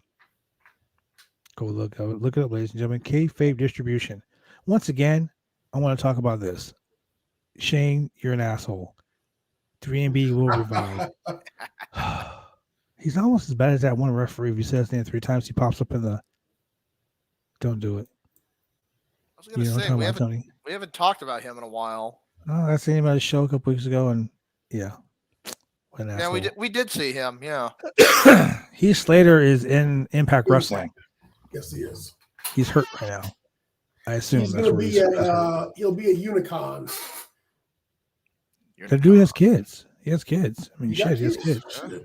He's out there hustling. Lots of kids. Gotta get that hustle on, baby. So, Tony, let's go to a quick commercial break, and then you can talk about Canyon. Look, man, I watched it. Andrew Zarian from That Man Podcast, he was talking about it today. He had actually had some interaction with Chris Canyon, and he said it was really sad. You know, ladies and gentlemen, yeah, it's crazy. But yeah, Cheryl, you're right. Shane does need a lobotomy. With that being said, who better than Canyon? That's right. Who better than Canyon? Just exciting. The BCW Worldwide Champion is going to be defending his championship also at BCW Worldwide Presents The Return. I don't know who he's wrestling, though. I heard some rumors. But I was going to say, rumors. I'm not even sure who the number one contender is at this point. Hey. I think he's already beat everybody in the damn company who's, in line. So who's left? I would be afraid if I were Just X. He's my tag team partner. I love the man to death, but I would be afraid because looming is the man with the cash in the case. Oh, that's right. Cash in the case, man. Cash in the case. Yeah. That's right. Yeah, I'd be definitely afraid. I've faced Big Vicious a lot over the course of the last 15 years. Make that an alliteration with catch in the case? Yeah. You've seen some of the matches, Tony. Like those matches are violent and vicious. I faced him. I faced both of them. I've had the shit kicked out of me by both of them. That's right. And with that being said, we're talking about the shit being kicked out. We're gonna go to a quick commercial break. We'll be right back with more of the Roundtable Pro Wrestling Podcast. Drive me insane! All these rules are lame, have been taking all the fun out!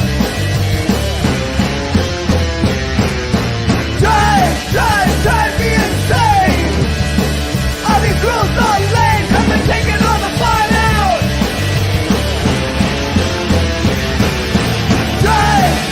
Drive me insane! All these rules...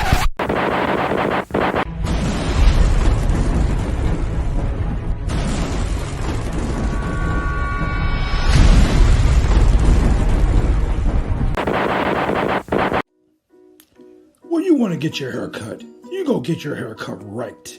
You head down to Big D's Barbershop. Big D's Barbershop, Vancouver, Washington's best and brightest.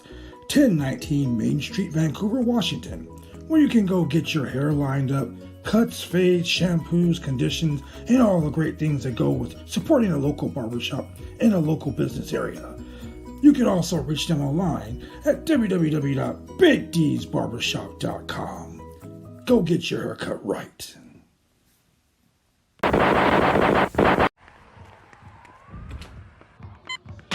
These are more than just the sounds of a safe place to go after school. These are the sounds of interest being ignited and of mentors making an impact. At Boys and Girls Clubs, we don't do just one thing. We do whatever it takes to meet the needs of every kid who comes through those doors. Because whatever it takes is what it takes to build great futures. Great futures start here.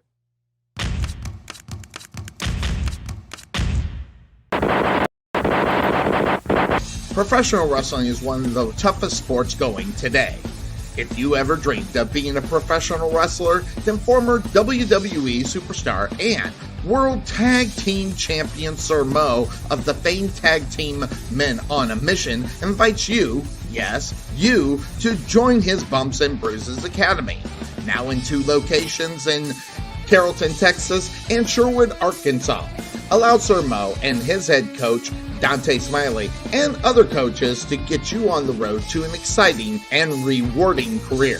Classes forming now for your shot.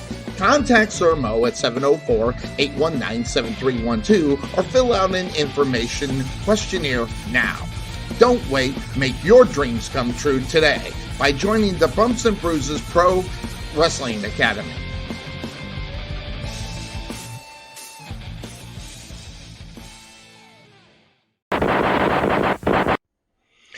Hi, this is James Beard with SWE Fury, and you're watching the Roundtable Pro Wrestling Podcast. Man. So let me tell you this before we go any further, because Just Exciting had a lot to say while we were gone on commercial break. And I want to comment on this too. I figured you would, but check this out, Tony. This is something I know you might like too. So I was explaining earlier. My father-in-law Ed Pierce passed away. Ed Pierce was a staple in professional wrestling here in the Pacific Northwest. Yep. He recorded every fucking show from every promotion. Everyone. Wow. Now check this out. I found a rare gem. Yeah. In his bag, the box that was given to me. A rare, beautiful gem. Are you ready for it? I'm ready. Oh wow. Oh, a VHS tape, ladies and gentlemen. Is that an original? Yes. Yes. Like is that like that's one of oh god. Look at that. A VHS tape, dude. I was gonna say, is that one of Don Owens' originals? So Gino Hernandez. The man who taught Chris Adams the super kick versus John Hanson. Interview with Ron Bass and John Hanson. Then we had a 2 out of 3 falls match. 2 out of 3 falls match. The legendary Lonnie Main. Oh wow. Playboy Buddy Rose. An interview with the guy that I really can't give two shits about, Dutch Savage. You know what? Dutch Savage. Interview with Ed Wiskowski.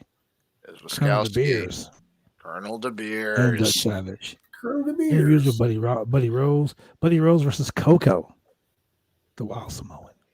I was gonna say, fucking Colonel De Beers was a gimmick that kind of ahead of its time. Wait, there's more. Buddy Rose versus Butch Miller. Of the sheep herders / bushwhackers. That's right. That's right. Butch Miller and Buddy Rose. Then you got 2 out of 3 falls match. You ready for this? This right here is the kicker. This is the kicker of this fucking tape right here. All right. 2 out of 3 falls match. This is from 1977 to 1980. Some of the people watching this podcast aren't even fucking alive. They weren't even born yet. Just Exciting wasn't even born yet. I wasn't even born yet. I wasn't even a twinkle in your daddy's eye. I was 3 years old when this tape. Okay. God dang. Look, 2 out of 3 falls match. Playboy Buddy Rose versus Stan Stasiak. Oh fuck. Adam Woods will love this because he's a wrestling aficionado. Oh yes. Oh yeah, he would. He and I could probably watch that on fucking loop and just talk about it for hours. It's a VHS, ladies and gentlemen. Most people don't know what that is. I had some old Portland wrestling VHSs. Unfortunately, they were like 4th or 5th generation copies, and like there was some good stuff on them, but like you could probably only just watch them once, before you start to get a fucking headache from trying to make out all the distortions. Exactly. But dude, this is lit, bro. This right here. Ladies and gentlemen, this is classic. This is a classic video. God, it reminds me of when I used to do VHS tape trading. I used to be one of the I wouldn't say prolific tape traders, but I certainly had a pretty decent collection back in the day before I started trying to convert everything to DVD, and then eventually I kind of realized, wait a minute, this shit's going to become digital soon anyhow, so why the fuck am I even bothering? This is what I'm going to do, ladies and gentlemen. This is what I'm going to do. I also have a video of Becky Lynch's first time wrestling in Portland, Oregon, under the name Rebecca Knox. So here's what I'm going to do. If you like, click and subscribe, and click that little bell to alert all your notifications of when the Roundtable Pro Wrestling Podcast goes on the air, or when any podcast on BodySlam.net goes on the air. If you like, click and subscribe. You can win not only the 2 DVDs I talked about earlier, but you get your name drawn into the raffle for the Portland Wrestling Volume 11, 1977 to 1980. The best matches of Portland wrestling. Get your VCRs ready, ladies and gentlemen. Yeah. Yeah. It's going to be on, ladies and gentlemen. It's going to be on like 2 fat chicks in spandex. I'm telling you, it's going to be on. God, that demonetized. that tape, that had to be what 2004, 2005 with Becky Lynch in Portland. Had to be sometime around then. Yeah. Real early. It's a long time ago. Yeah. Shane, listen here, Shane. You can go get yourself a DVD. You can go get yourself a VCR. Go to. Damn, what's that place? Salvation Army, dude. Salvation Army has all that shit. Go buy it. Go buy one. Just go buy one. I know they've got VHS players, even fucking VHS to DVD converters at Goodwill. There you go, Goodwill. There's no place you can go. So, with that being said, ladies and gentlemen, we're going to go ahead and turn it over to the man, the myth, the legend right here, the one, the only, Tony DeBurns, with his take on Chris Kanyon, Dark Side of the Ring. Okay, so I actually had to go back and rewatch it before we got on the air here, because it kind of felt like it wasn't really a complete show. Was it just me? Did it really feel like they didn't really go as in-depth as they should have? A lot of the episodes in Dark Side of the Ring have been really good episodes, but this one needs to be a part 2. There should be a part 2 to this. Yeah, this one did not feel like they could have done more with this. They definitely could have gone deeper with this one, especially when they got to all the stuff about, the Undertaker incident. That I think they could have expanded on that. I don't even want to talk about that. I just keep losing all respect for the Undertaker every day. That fucking pissed me off. Pissed me off so much. I mean, the Undertaker is on my fucking cancel culture list right now. I mean, God. For the simple fact that, this fucking decade, this situation where these kids are playing these video games in a locker room. When I was running a locker room was when men were men. That's the same time the fight. Everybody did drugs and drank. And raped women and shit, dropping H-bombs. Like, dude. That makes you a man. I would much prefer play Uno with Adam Cole and fucking Kofi Kingston and Xavier Woods on fucking up, down, down. Then go out and rape some woman. That doesn't make you a man. It makes you a bitch. So anyway, I said enough of that last week. I'm not going to do it again this week. Yeah. So I wish they had gone more detail on that incident specifically. I can kind of understand why they didn't, even though I don't like that reason. But yeah, the stuff when they got to his appearances on Stern, I really feel like they have no. I don't think there's really any excuse why they couldn't have gone more into detail on that one, especially when they were talking about when John Cena was on, because this was actually something I wasn't aware of when he was when Cena had come on and was talking about Chris Kanyon not being good enough to be in WWE, and then Flair calling in and backing up John Cena. I'm like, well, was Cena doing it as a shoot? Was he being in character? Like, no, he didn't seem like he was in character to me. Even a shoot or in character, that's still an asshole thing to say. Yes, it is. Cena's a piece of shit also. I mean, 100% agreed. I mean, when you do these Make-A-Wish Foundation things and you ask for to be paid, you're a piece of shit. Allegedly. Yeah, the Ric Flair thing, though. I mean, we're already. Yeah, Ric Flair's already on our shit list, so not really much else to say about him. Bro, he will not stop posting. Like, he's fucking dumb, dude. Maybe I'm just noticing it now. But ever since Dark Side of the Ring, Playing Around from Hell, he has been posting every day and just like posting repeatedly. And I'm just like, shouldn't your ass be laying low right now? Yeah. Here's the thing, too, he's dumb. Like, you're on the fucking shit list of America. Mm-hmm. Like, you are the fucking shittiest person right now in America. You probably should close the closet door and go hide. Shut the fuck up. I think maybe R. Kelly took a bullet for him. Oh, yeah. Look. R. Kelly peed on people. Okay? He didn't shove his dick down some chick's face. I don't know about that. I know the story of R. Kelly. I know the crazy shit he did, but I'm just saying, like, he may have done stupid shit. Yeah, he's a fucking idiot. Don't get me wrong. I'm not condoning anything R. Kelly did. He's a fucking moron. But he did it. He got in trouble for it, and he shut the fuck up. Yeah. Kind of had to. He wasn't on social media blasting people like, hey, guess what? You fucked up. You got caught. You fucked up. You did some stupid shit. You're in trouble. Okay, I'm in trouble. I fucked up. Go do your fucking time. Let me continue to talk shit online. Like, what a fucking idiot. I don't understand. I don't understand people. You can't tell the Nakes to be quiet. Woo! But anyway, back to Canyon. The saying "the lady doth protest too much," methinks comes to mind. So Ric Flair continuing to just not shut up. Great. But on the opposite side,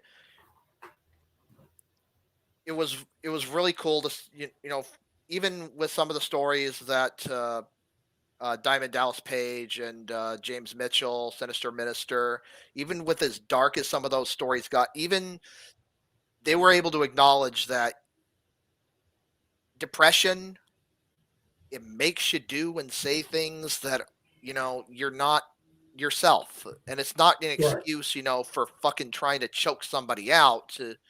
But at the end of the day, James Mitchell was still professing, like, this guy was one of the best friends I've ever had in, my entire life. And I'm going to miss him, dearly. Diamond Dallas Page, crediting him for having some of the best matches that he had ever had. Even the Young Bucks, the Bucks, I mean, I was kind of wondering at first, why were the Bucks on? And then I'm like, oh, I did not realize they were that close with them. And that's HRW. When they ran HRWs when they met. So wasn't Canyon the what I don't know what the proper term is, but the stunt person for when they did the video games?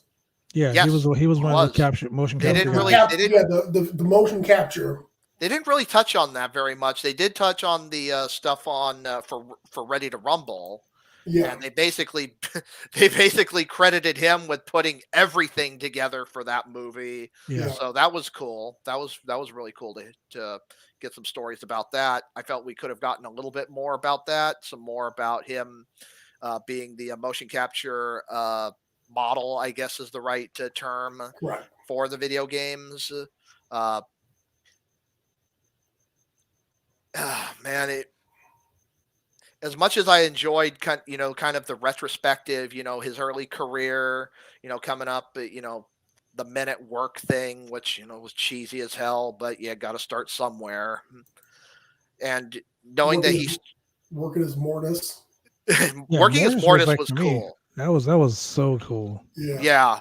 And especially when you transpose the stuff that he was doing as Mortis with a lot of the stuff that guys like Brian Cage are doing today.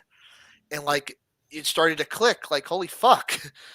Like, even like, and this is going to be the case probably for years and decades from now, but Chris Kanyon had more of an impact on professional wrestling as an industry, as a business, than a lot of us even will probably ever realize. Yeah.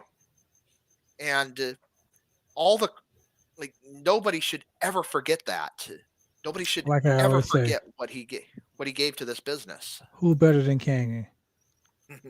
Nobody. Exactly. Nobody. Nobody, baby. Yeah. Chris Kanyon. When I was first thinking about wanting to get into professional wrestling, into the business in 2000, when WCW was starting to go downhill, One of the guys that I wanted to be like, that I wanted to emulate, it was guys like Chris Kanyon. Like I saw all the innovative shit that he was doing back then. I'm like, I want to be that guy. I want to be him. And without a guy like Chris Kanyon, honestly, I probably don't end up, I don't start training over at Sandy Bars, years later. And it's a tough situation. It is. It's such a tragedy, because a guy like Chris Kanyon could be contributing so much to professional wrestling right now. He really could. Like, could you imagine Chris Kanyon, like, even today? Imagine him at AEW. Imagine what he could do with some of those guys, some of the young guys right now. Yeah. Like, as a trainer, not just on TV, but as a trainer, training those guys up. Like, he should be the one with a wrestling school. I mean, and nothing, I'm not going to take anything away from like guys like Dustin Rhodes and Cody Rhodes, but it's Chris Kanyon that should have that kind of that wrestling school today. He should have that influence on the younger. He should. Talent. Absolutely. Yeah. So it was a hard set. It really was. But even then, it really felt like they didn't really do him justice with how little they went into certain topics. And again, I can understand kind of why, in the case of the Undertaker. So giving today's culture what it is, and compared to how it was back then, and probably the amount of homophobia that was in the locker room and in the business at the time, there's probably a lot of guys who don't either want to speak out, or speak out against anybody else, much less appear on camera, and really have to cop to being a D-bag, really, hey, my bad. I was, hey, I was thinking in the 90s mindset. I didn't treat him right. Yeah. I shitted on him for this reason. I was not a good person to him because I didn't like the fact that, or I felt this way about him, et cetera, et cetera. And so, rather than come out and say that, some people will just be like, no comment. I'm not going to get on camera. I'm not going to say a word. And some people are not going to point the finger at somebody else. So there's probably a lot of stories that could be said or could be told, but they're not going to. I've heard that there was a lot of footage that was, I'll just use Plane Ride from Hell episode as an example. Apparently there was a lot of footage that was shot for that episode that that they couldn't air because it was just like way too much. I hope that there's more footage of the Kanyon episode that we might see at some point down the line, maybe more interviews, even if it's with, like with James Mitchell, with Dallas Page. Exactly. I want to hear more. Chris or Brian Cage, even his stuff was pretty fascinating, hearing that he got, his start under Kanyon. I want to hear more about that. Like, I hope that there's an expanded version of this episode at some point down the line. I'm really hoping they do that too, because honestly, this was one of the better episodes. Remember how I said some of these episodes don't paint people in the right light? Yeah. This one was one of them. This was one of the ones that kind of did. I left this episode feeling sad, and I left this episode like more thoughtful than I went into it, if that makes sense. It does. Like I'm more like, wow, man, like, and this is why like I do this all the time. Like the National Suicide Prevention Lifeline.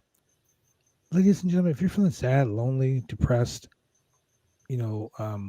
just out of sorts, call somebody. Call 1-800-273-8255, or you can text GO to 741-7401. You can reach out to a trained crisis counselor through the crisis text line.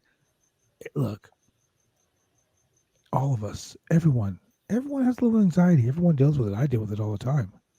Yep. You know, professional wrestling has always been my outlet, and the love and compassion and serious joy I found in this wrestling community from fans, from the boys in the back, from the head office, the camaraderie and the family that I've built in this company and in this business has saved me.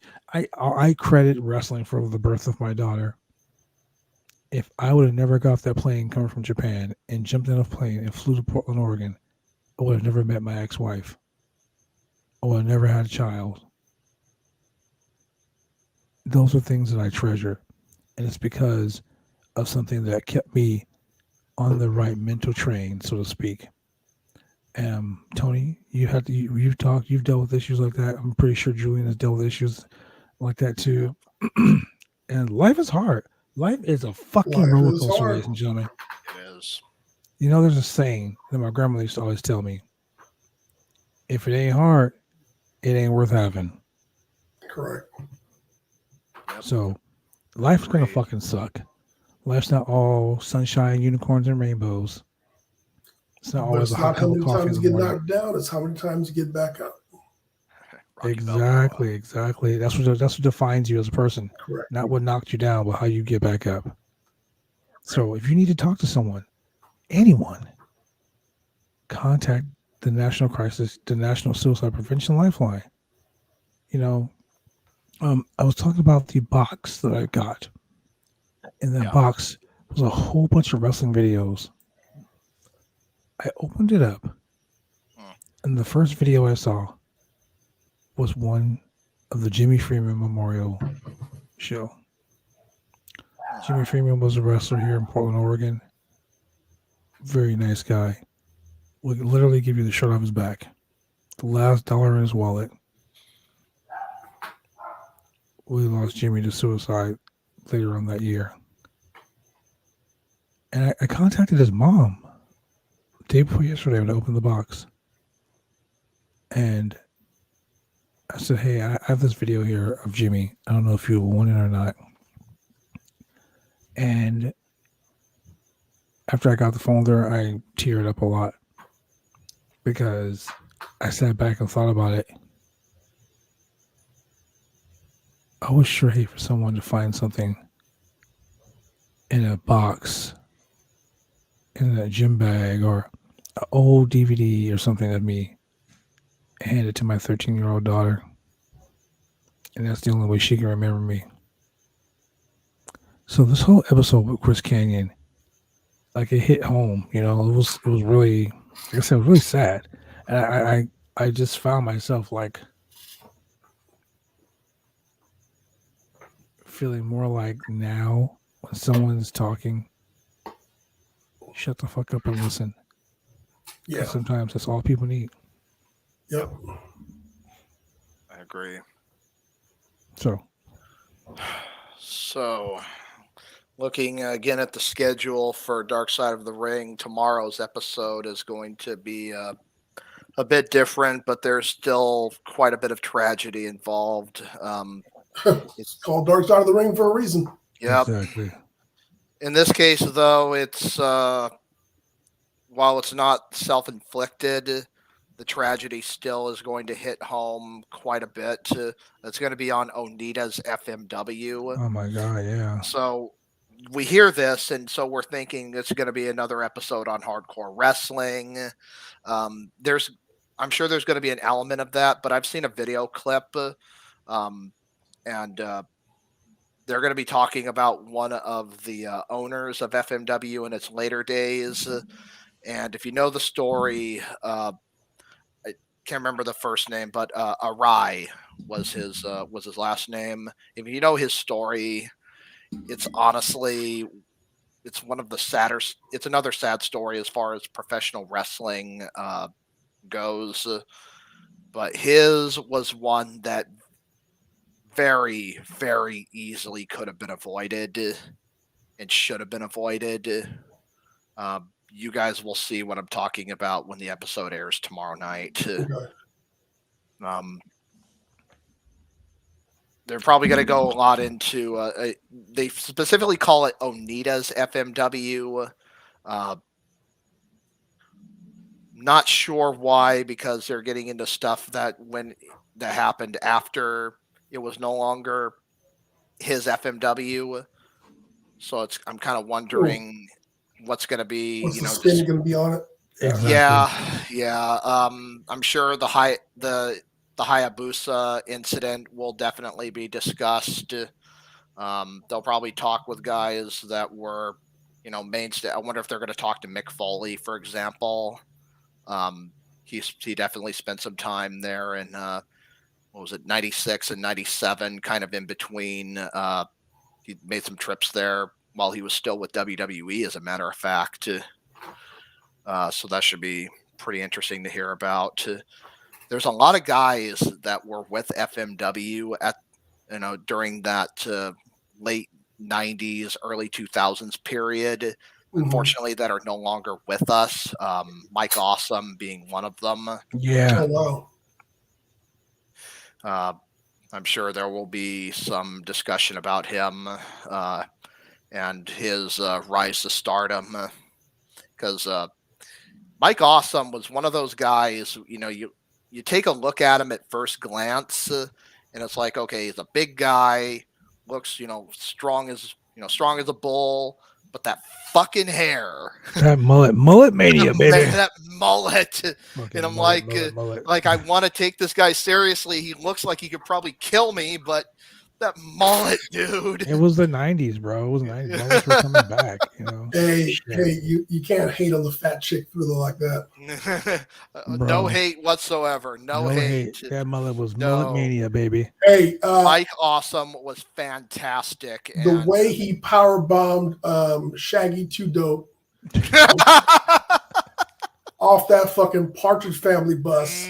Fucking power bombed him, and he just slid whoop, right off the side. Shaggy 2 Dope and got he smashed. gave some power bombs in FMW that were even more like wow than that. Awesome like there was bombs. Oh yeah. Mike Awesome, Masao Tanaka. That's all I gotta say. Oh, I love That's all I gotta say.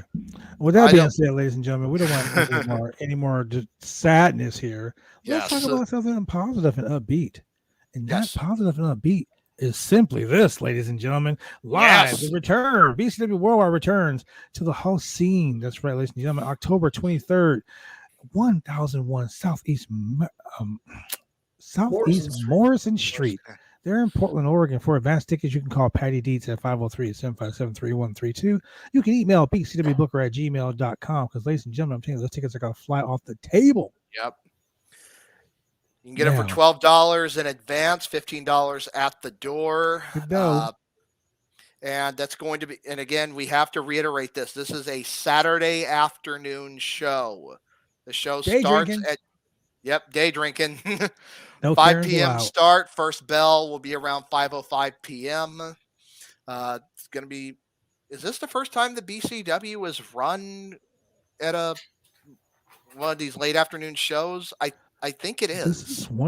This is not the first time BCW is running a late afternoon show. But indoors, at least. It's going to be a pay-per-view level show. It's going to be lights, laser lights, smoke. It's going to be loud music. Maybe we might have some. One thing I should mention. So if you're not familiar with Holocene, the venue, it is, if you were like part of the old the rave scene back in the day, this is your kind of place. This is the kind of this is gonna be the event for you. I will definitely say that. Off the chain. Yes. I mean, we did a show there before, and it was crazy. It was crazy. Yeah, it's gonna be the first time that I've been back to Holocene, and God, I think it's like 5 or 6 years. I love going there before. I'm sure I'm going to enjoy it now, but this will be the first time when I get to enjoy professional wrestling in a venue like this, and just considering the location where this place is, so close to downtown, oh, it is going to be nuts. I already know it. I mean, it's downtown Portland. It's going to be crazy. People in Portland are crazy. Wrestling fans in Portland are crazy because everyone wants to see BCW Worldwide presents the biggest return of all time. And I'm not talking about God showing up back in WWE, breaking turnbuckles and shit. Oh, no. So, I mean, it's going to be great.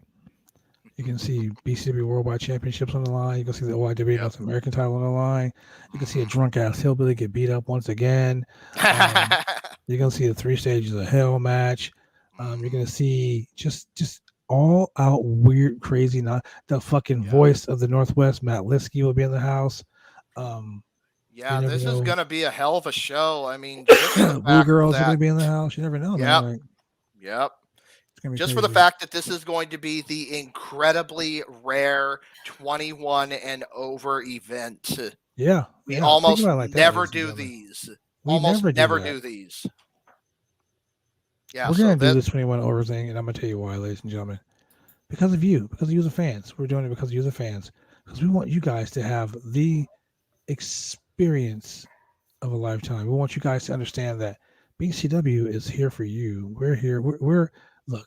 Let me do this. Let me see if I can get a video. Let me see if I can pull up this video real quick. Just Exciting sent me a video earlier today, and he wanted the fans to see just how wild and crazy it is at Dollar Scene. So let's go ahead and see if I can get this video up here. Hold on one second. Let me share this video. Yeah, I was going to say, if this is what I'm thinking of, this was one of the most insane spots I have ever seen in a match that he pulled off. And I've seen a lot of insane shit in professional wrestling. Even this one was new to me. Well, I mean, it's not this one right here, obviously, because it's not this one right here. I'm pretty sure you're talking about. Not this one, but right venue. That's the BCW Worldwide Champion right there. Just Exciting. Yeah. So what we're gonna do? Yeah, if we can find. Yeah, there was a spot in that match. Yeah. Like it was it was like the God, what was it? It was this one right here. All right, let's see. This is the kind of a crazy, exciting shit you're gonna see at BCW Worldwide. It's only 10 minutes away from me, Shane. Who cares? Just go buy your ticket, Shane. All right, let's see if we can get this.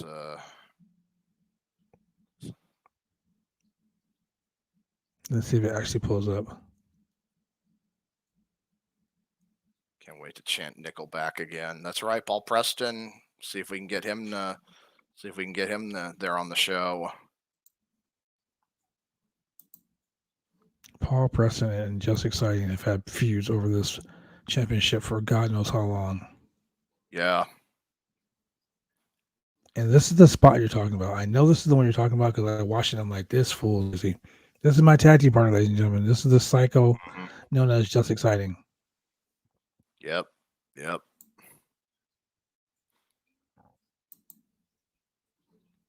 Oops, sorry. I paused it. Here we go.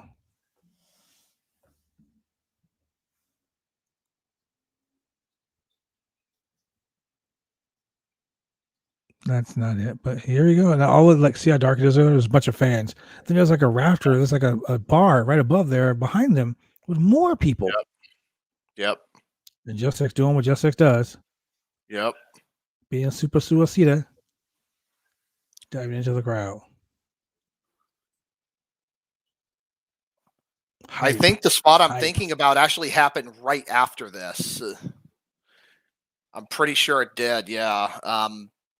Let's just say that the way that the venue is constructed, and with the way the ring was positioned, it may or may not allow guys to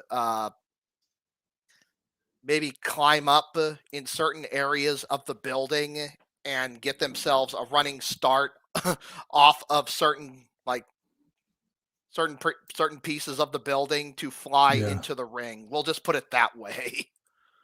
It's a very Lucha Underground-esque. We'll leave it at exactly. that.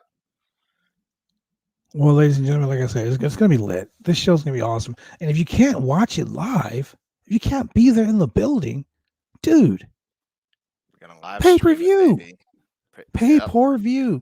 All you got to do is go on Facebook right now. Ladies and gentlemen, it's simple. Go on Facebook and type in the Roundtable Pro Wrestling Podcast. It's a group. Go log into that group right now. Go sign up for it. There'll be some information in there later on how you can purchase information on how you can watch the show. Think about it. Think about it. It's going to be awesome. Yeah, it will be. It's going to be completely effing awesome. Anyway, with that being said, ladies and gentlemen, thank you for joining us here on another exciting installment of the Roundtable Pro Wrestling Podcast. I'm your boy, the franchise player, Double B Bad Blood, with the mixologist himself, Chemical Julian. Man. And the returning Tony DeBurns. Tony, we missed you on the podcast, brother. Glad to be back on a regular basis. Yeah. And check this out, ladies and gentlemen. You see right there, Beast of Worldwide returns. But Tony. Tell people where they can support the channel. You can support the channel by going to Anchor FM /the Roundtable podcast /support. We got to pay the bills. Somebody got to pay the bills. And speaking of paying bills, Mr. Julian, mixologist.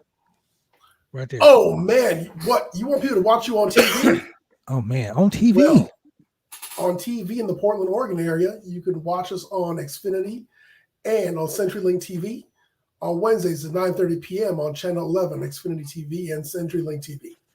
On Mondays at 10 p.m., Channel 22, Xfinity TV and Channel 8002, CenturyLink TV.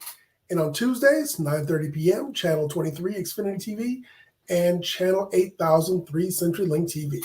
God, he does that even better than I do. Jesus. I'm out of a job here soon. Oh, my God. So, Tony, tell them where else they can find us on TV. Where else on TV? You know something I don't? Did you already? Is this a new updated list? This is the updated list, yeah. Oh, shit. All right. Well, we're updated, ladies and gentlemen. I didn't know we're updated. I was going to say, that's like, goddamn, he's already got it down. Yeah. Julian's the man, bro. Julian's the man. And yeah, you want to find out more about professional wrestling, go to BodySlam. Ladies and gentlemen, for all your wrestling needs and news. Look. Rumors and opinions. We are breaking news every day. There's always a cool ass story. There's something about pro wrestling on that page. Ladies and gentlemen, go check it out every night. Look, go like, click, and subscribe. I guarantee you something good will happen if you do. Go there, ladies and gentlemen. www.bodyslam.net. That is www.bodyslam.net. Not NXT, like that lame ass show. NET, not DMD, NET. That's right, ladies and gentlemen. So once again, it's your boy the franchise for Chemical Julian and Tony DeBurns. We're going to have to do this thing we do every week, ladies and gentlemen. We're going to say deuces.